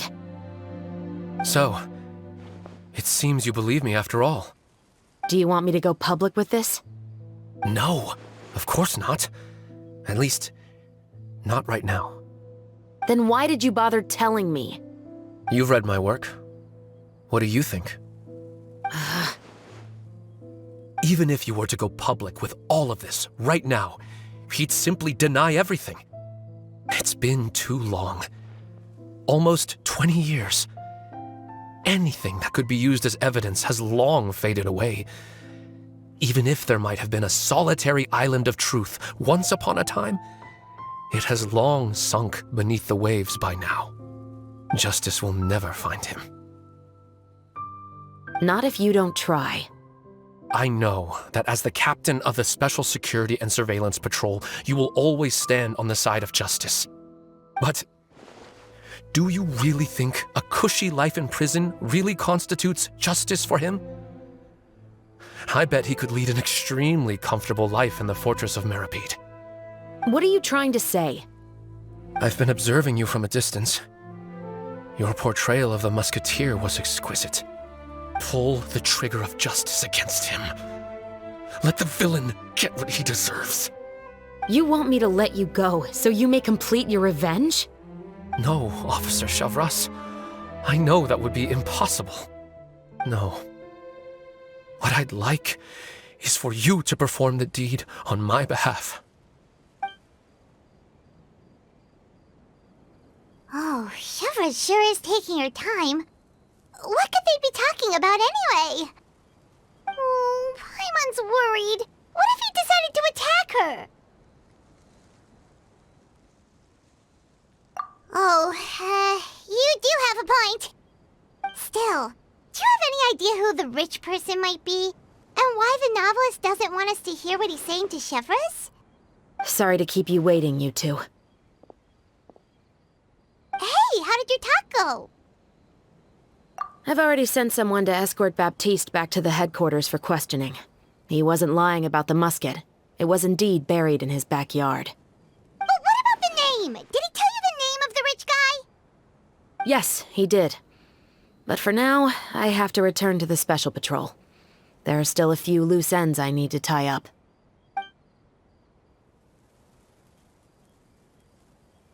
I'll probably be quite busy over the next few days, so apologies if you don't see me on set. All right, Paimon understands if you can't tell us everything you know. We'll just keep an eye on the Steambird then. Actually, there's still something else I need your help with.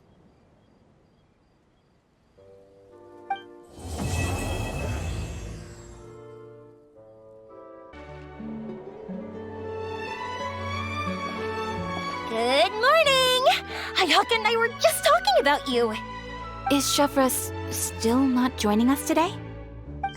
Probably not. We haven't seen her either. Huh? That's such a pity. Director Farina said that we've only got a few small scenes left before wrapping up the entire thing. She even said that she'll get me into a couple scenes, so everyone will have a chance to shine in front of the camera. We were also planning on having a victory feast once we're all finished filming. You can join us, right? If only Chavras was here. I still haven't taken a photo with her. I'm afraid that can't be helped. Those Special Patrol folks are like phantoms when they've got a case on their hands. But to be honest, I'm even more concerned by what I read in the Steambird earlier this morning. It said that the killer in the murder case was none other than the author of the Two Musketeers. Oh yeah, I heard about that too. He came forward and confessed his crimes, but gave no explanation as to why he pulled the trigger. We didn't know about this case at all when we joined the film. Is it going to affect the reception of our work? From a pure publicity standpoint, this will draw a lot more attention to our film. I have to say, though, that no director can be perfectly comfortable with garnering attention through means other than artistic skill. To be fair, I feel like that ship sailed the moment you allowed yourself to be named as the director on our posters. It's not my fault that I'm super popular. What was that saying again? My popularity has, Sunk to an all-time low? spread to the four corners of Tibet.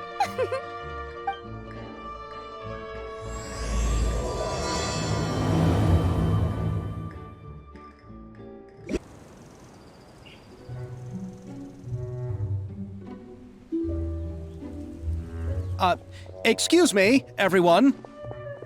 Xavier! Feels like it's been ages since we last saw you. I've been talking non-stop with the Film Association, and I'm absolutely swamped trying to coordinate the film's marketing.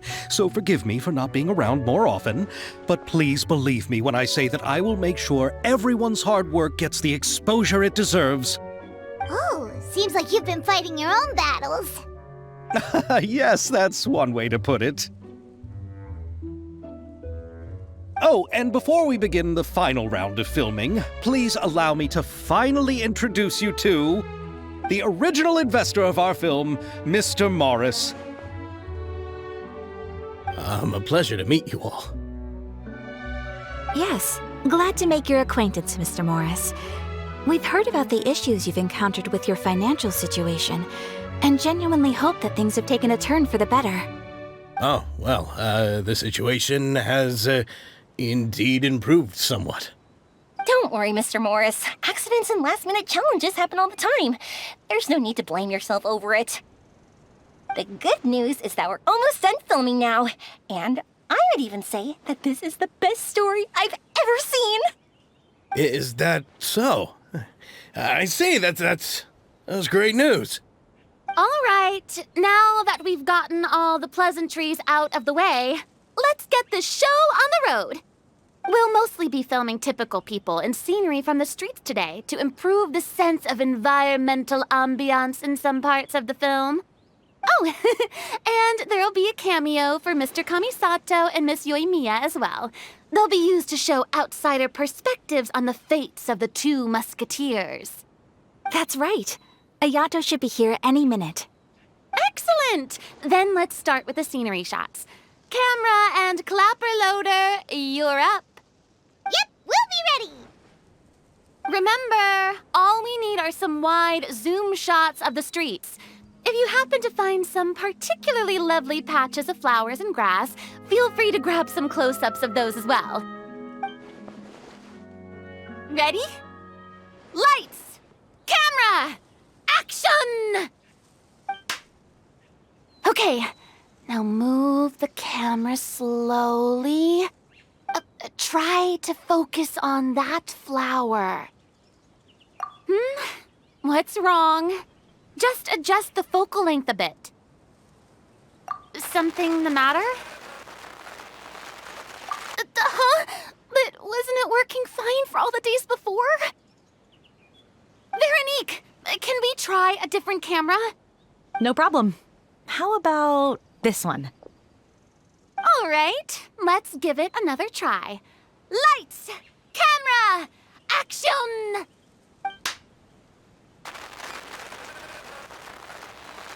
Don't tell me. This one is broken too? Veronique, do we have any other spare ones we can use?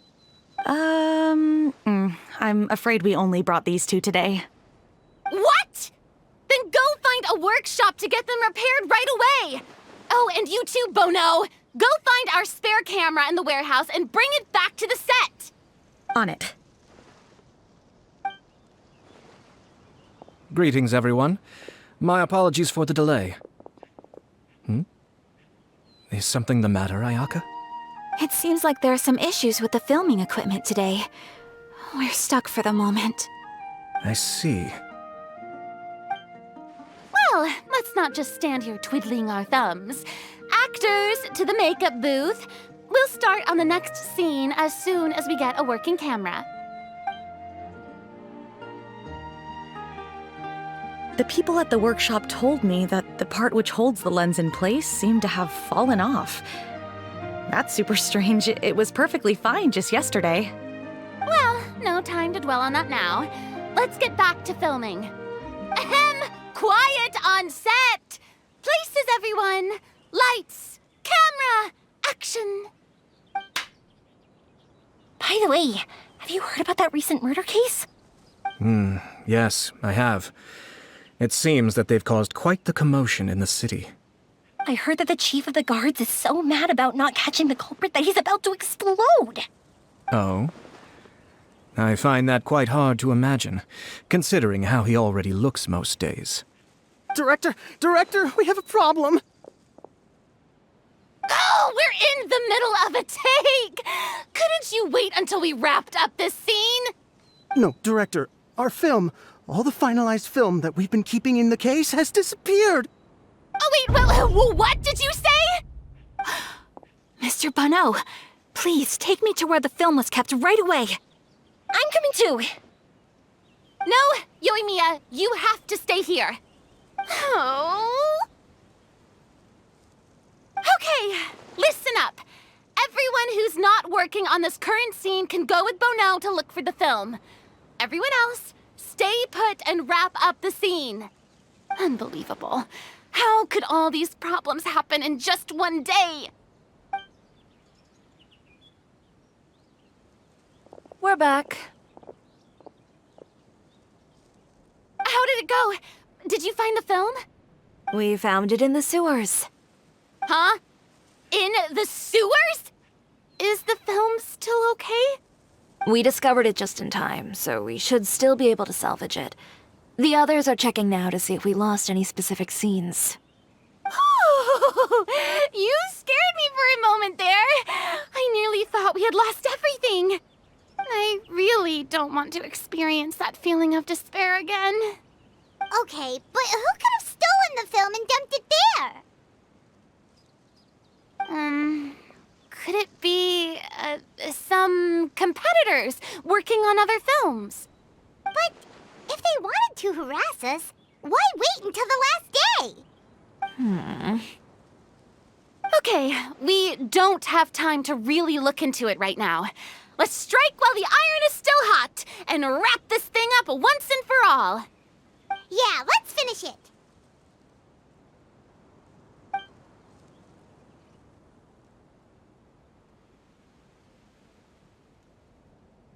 I would like to officially announce that our entry to the festival, The Two Musketeers, has now concluded filming! Paimon is spent. It's so late already.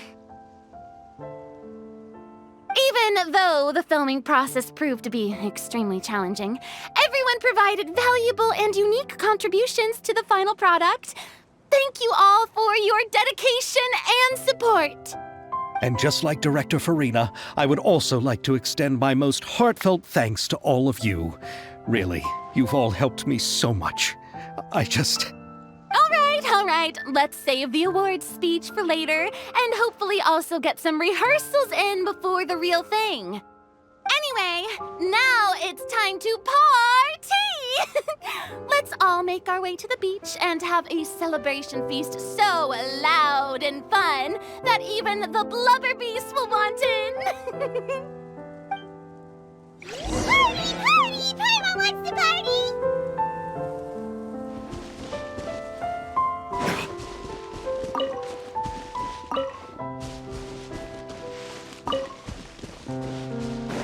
Whoa, this place is hopping. Everyone's finally getting to relax after wrapping up the film.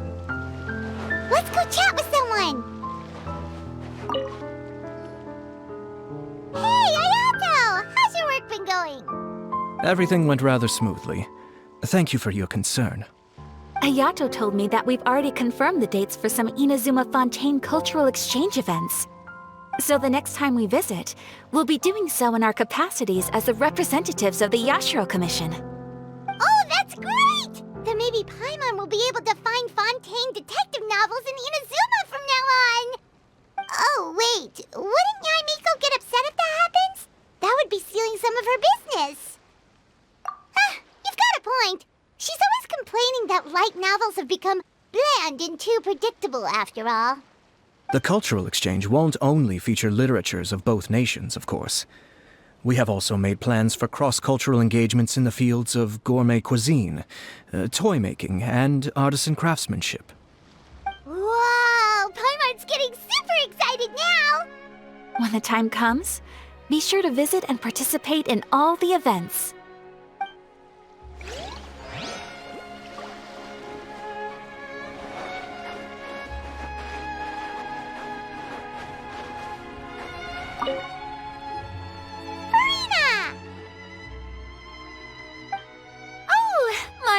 darling clapper loader and camera operator.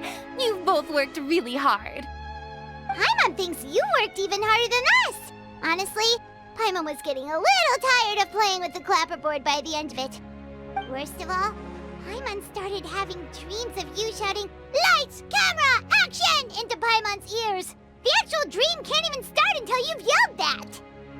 Hey, if anything, shouldn't I be more grand and delightful than your dreams? We've been through so much together, and that's how your brain remembers me?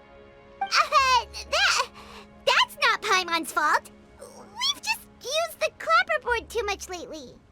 Anyway, what's most important is that we've wrapped the film. I'm pretty confident that we'll take first prize. Hey, no need to mention the official name. Wait, now that you mention it, if we did win the prize, would Farina just get a statue of herself? Come on, I don't need that kind of attention. Xavier can accept the reward on our behalf. But just imagine! Farina accepting the Farina Award and holding a Farina statue. I'm going back to my dessert now. You all can keep discussing that on your own.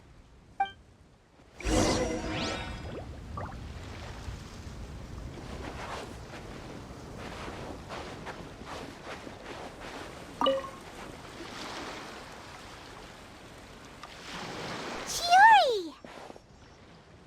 Hey, you two. Are you not really into these kinds of big social occasions? Not particularly. But this is still better than Fontaine Fashion Week. But if this film becomes a big hit, people will definitely come flocking to your shop. Yes, that's highly likely. As long as the film can premiere as planned. Are you still worried about the case? That and all the obstacles we had to face today. You're right. It's as if all our bad luck just manifested at once. But why today of all days? No, it's nothing. We've already delivered the film to the editors, so there should be nothing more to worry about. How are you doing, Mr. Morris? You having a good time? Well, you could say that. Do you happen to know when the party is scheduled to end? Judging by how much fun everyone's having, I'd say probably not until well after midnight. Is there something that you still have to take care of at home, Mr. Morris?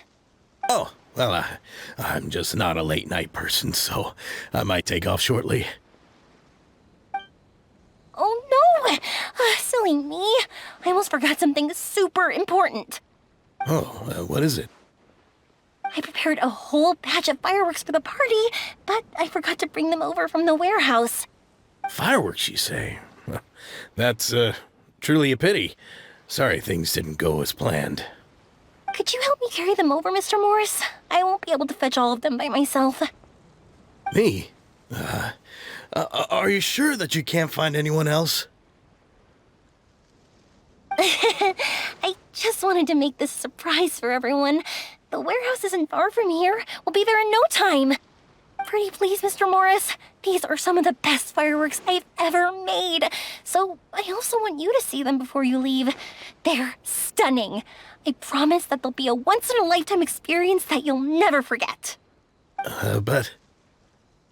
It's okay. Just come with me. If we're sneaky enough, nobody else will see us leaving. All right. The warehouse is right over here. I moved the fireworks there in advance, so it shouldn't be too much work bringing them back. It's still a ways away from the party. Sorry about that, Mr. Morris.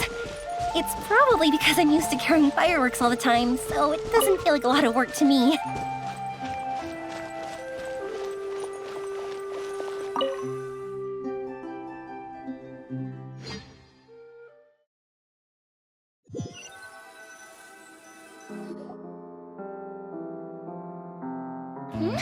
It's dark in here.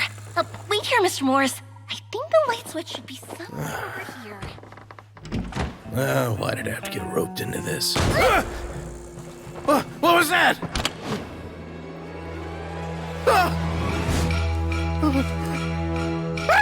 Who's there? Get me out! Get me out of here! Did you really think you'd get away, Morris?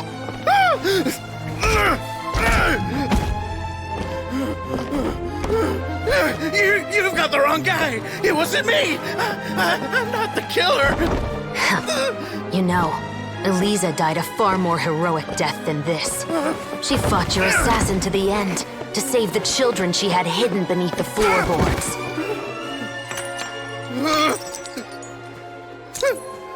That is Eliza's pendant. The one with a photo of you two inside. The one you gave her. Ring any bells? It's a fake! It has to be! There's no way! No way your assassin didn't destroy it, you mean?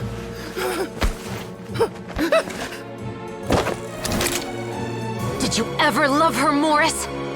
Or was killing her always the plan? No, please. Listen to me. I told Eliza to keep us a secret. I paid her plenty for her silence. I never thought she'd keep the child. Everything was gonna come out, and I had no choice. She forced my hand. No! I'm begging you. I have money. Just name your price, please. You can keep your Mora, and you can go to hell.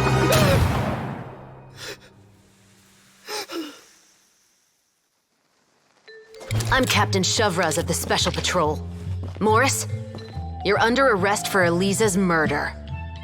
Huh?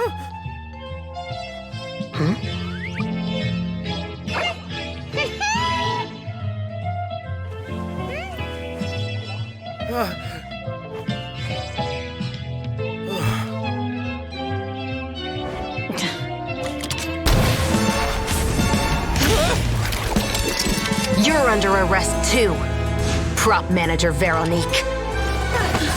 Or perhaps I should call you the Second Musketeer.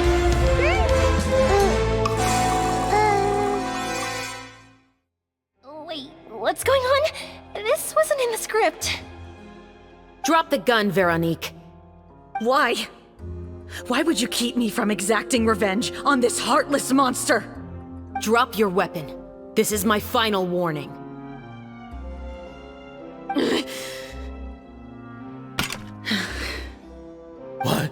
What is going on? Do I have to spell it out for you, Morris? Everything that took place just now was staged to get you to confess the truth. But this last part is all improv, of course.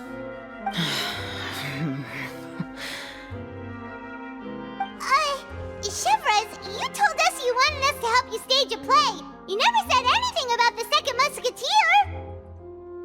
It's because even I had no way to confirm my theory until now.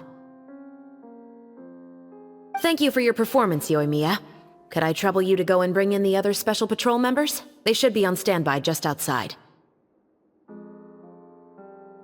Oh, and please tell the other cast members not to worry about us. We'll be rejoining them shortly. On it.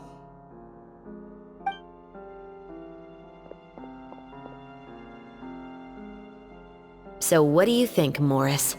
Care to talk about what happened 20 years ago? My patience is limited, you know.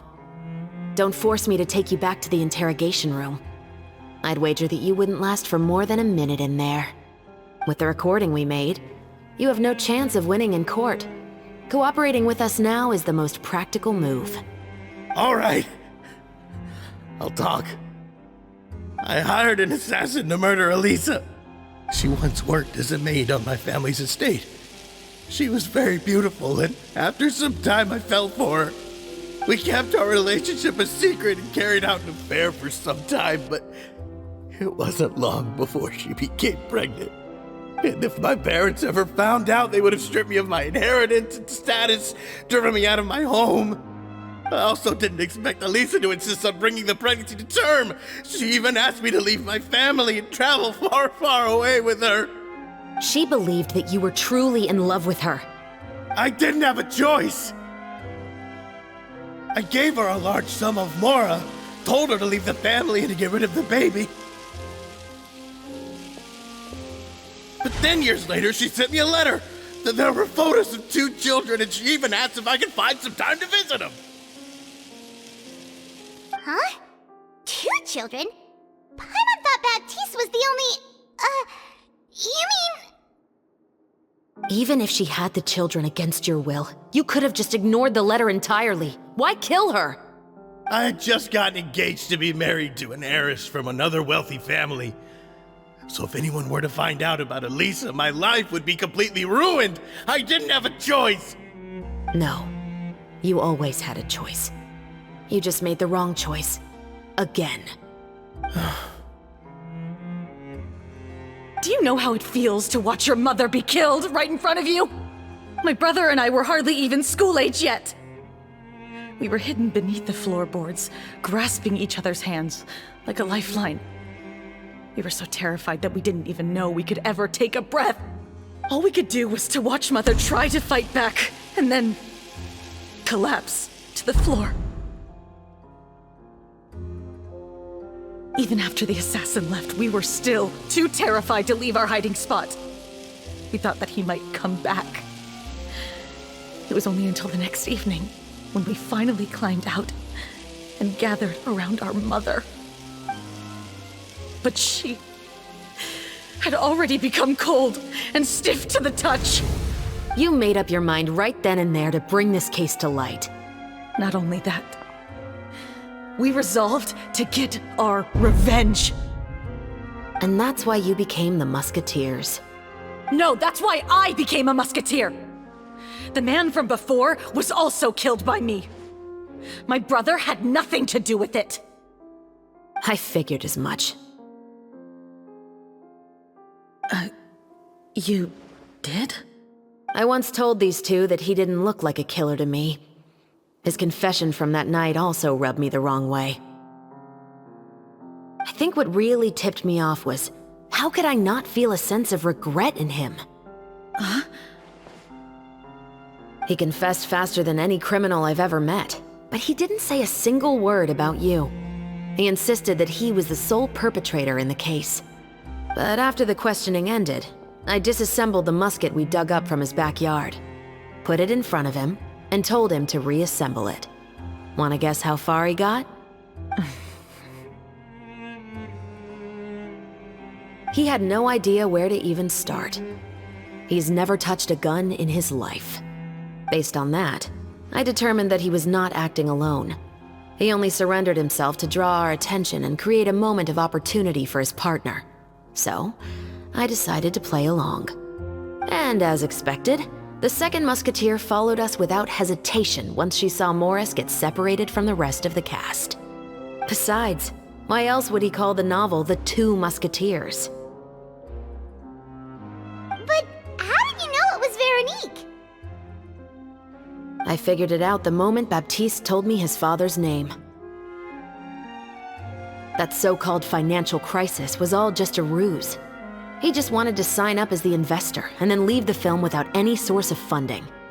After all, he has a vested interest in minimizing the reach of this story. It's really just the same thing as what he did to Elisa all those years ago.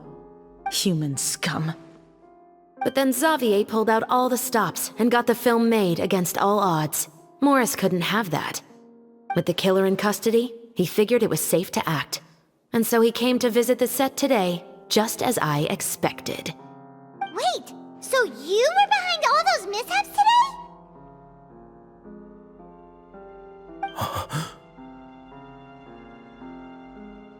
As for the identity of the second musketeer, I assumed they'd probably stay close to Morris and look for an opening. And if they already knew that Morris was the film's investor, then that narrowed the list of potential suspects as well. Furthermore, being the props manager would allow the culprit to avoid scrutiny by purchasing mechanical parts in the name of the crew.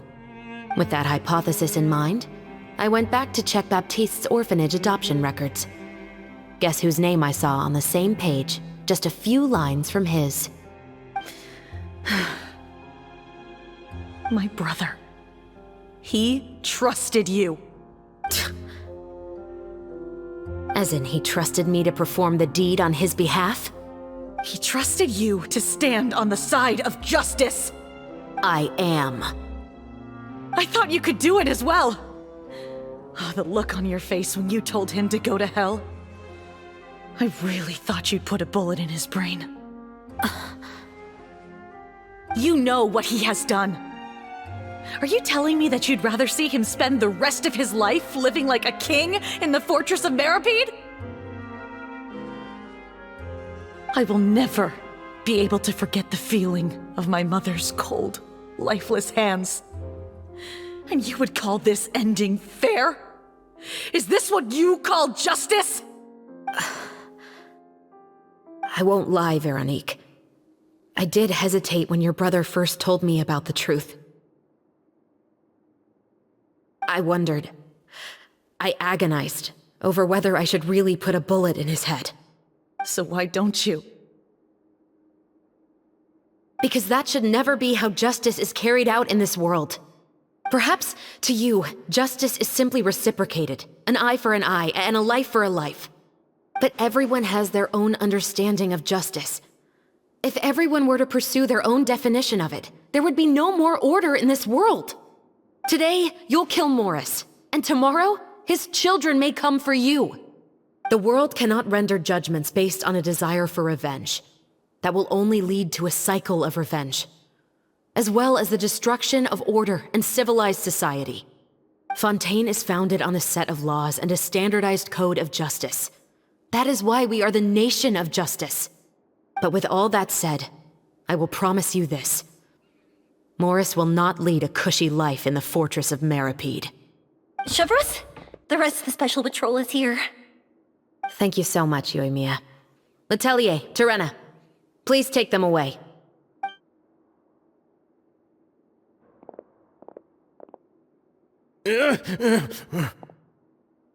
I still can't agree with your reasoning. I know. Justice has not been delivered. At least, not today.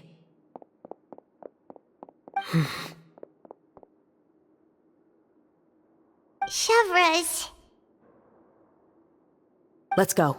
We should give an explanation to the crew. Thank you for your concern. I'm fine. I'm just thinking about the things in life that have driven people to take justice into their own hands.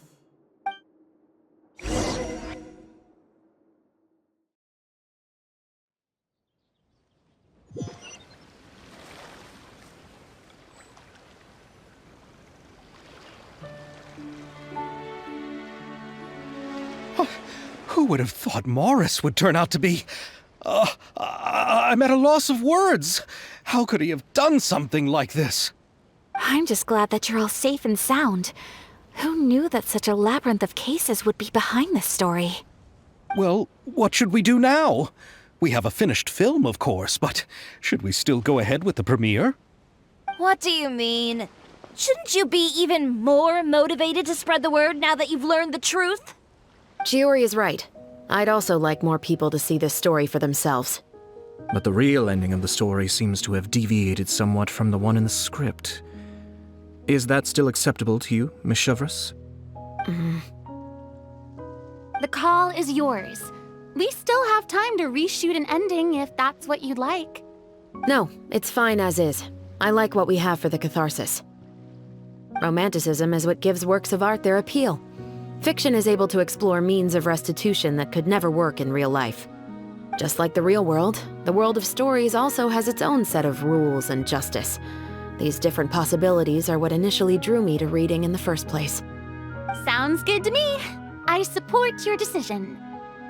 What about Veronique? Will she be okay?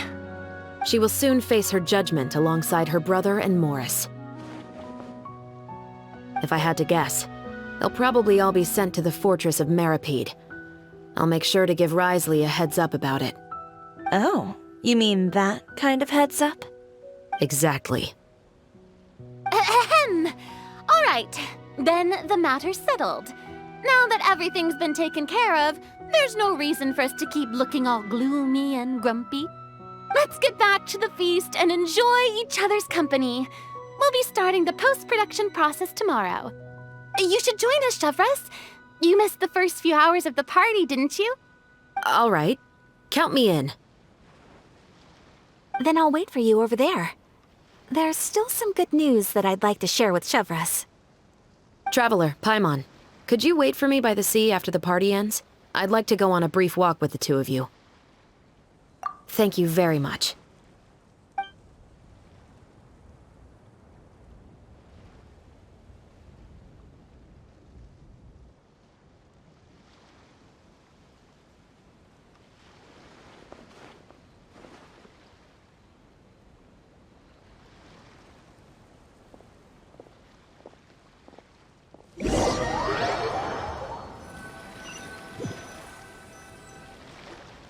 Sorry for the wait. Oh, we weren't waiting long at all. Is there something else you wanted to tell us? No, I don't have anything new to share. I just felt that since you were my investigation partners, I should have another conversation with the two of you.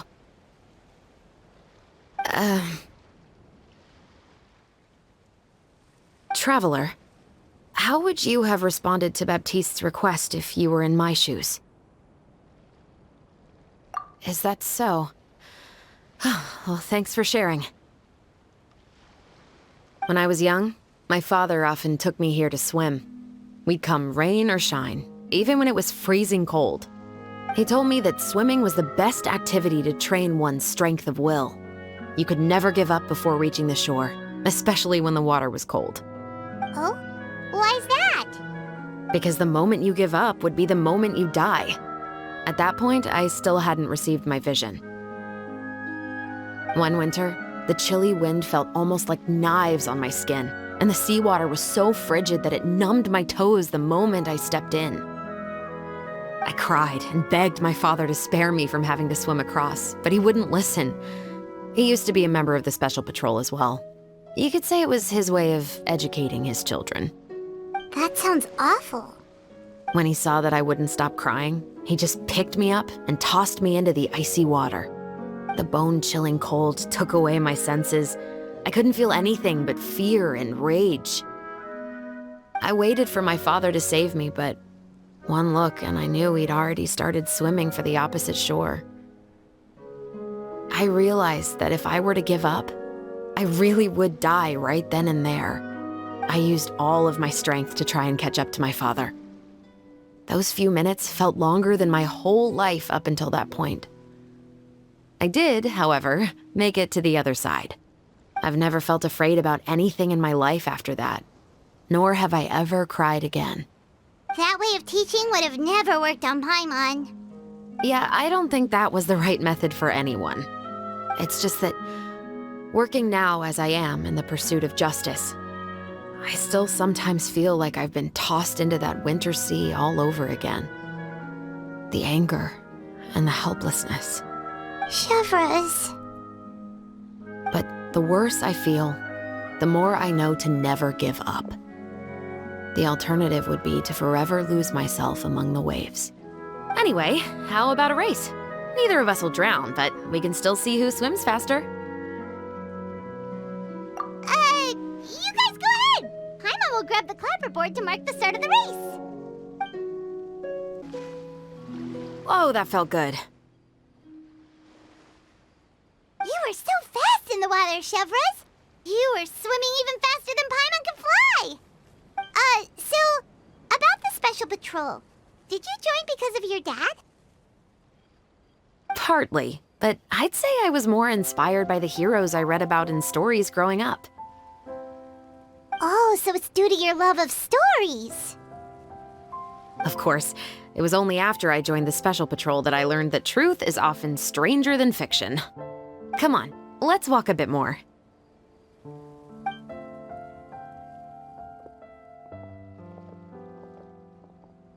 To be honest, I do sometimes question whether the decisions I make are the right ones. But I know that no matter what, I must keep swimming. Because the only thing I've got my eyes on is the shore in the distance.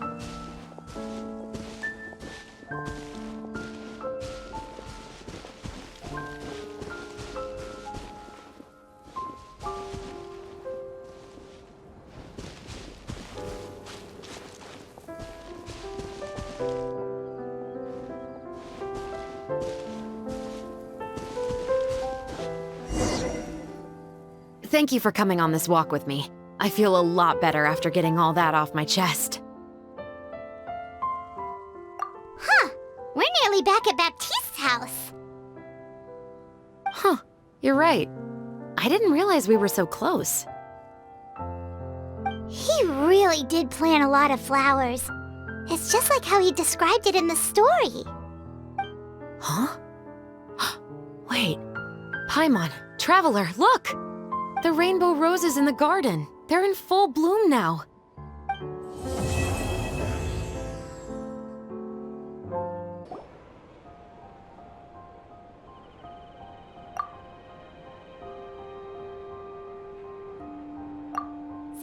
It's been a while. Hey there, you two!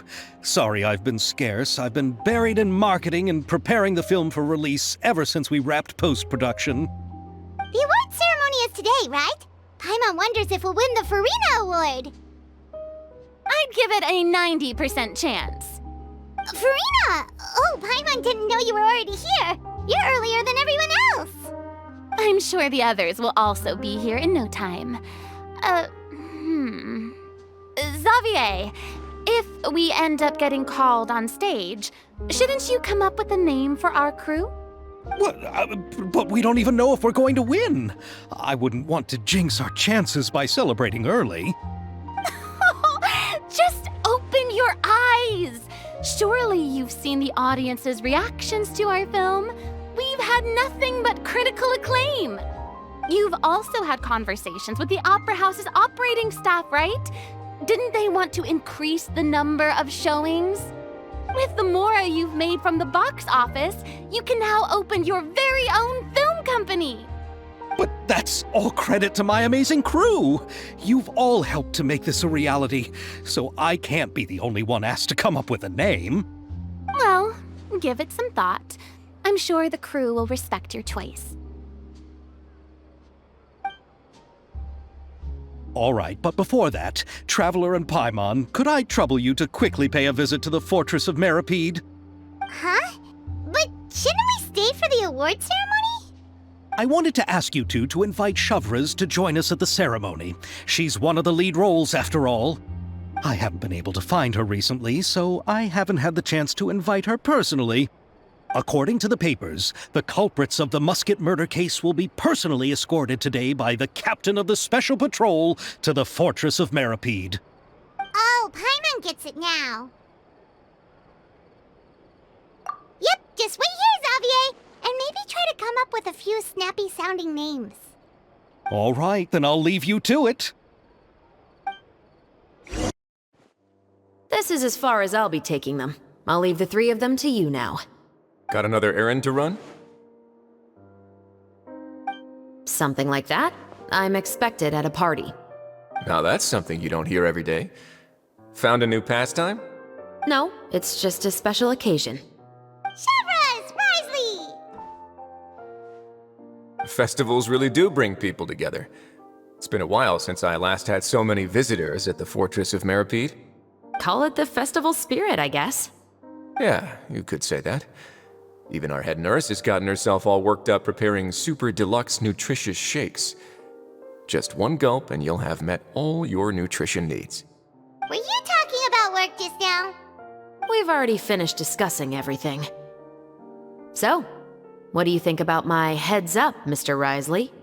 I believe I haven't yet made any promises or guarantees.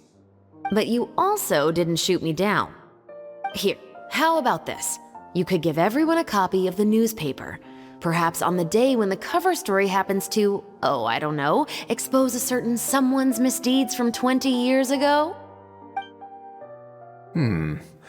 I suppose then a certain someone may soon find himself the most unlucky person in the Fortress of Meripede? While another two people will soon be hailed as heroes. Speaking of heroes, did you two need something from me?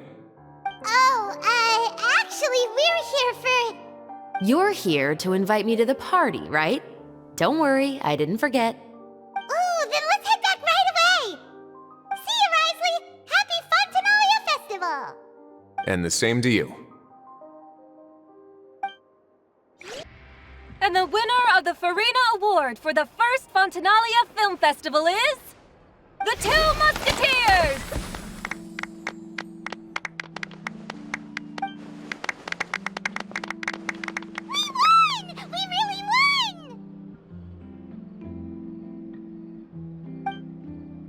Congratulations, Mr. Xavier. We won? I can't believe it! I really can't thank all of you enough! See? My takes on Fontaine's entertainment industry have never been wrong. Now, please welcome to the stage the producer of The Two Musketeers, Mr. Xavier!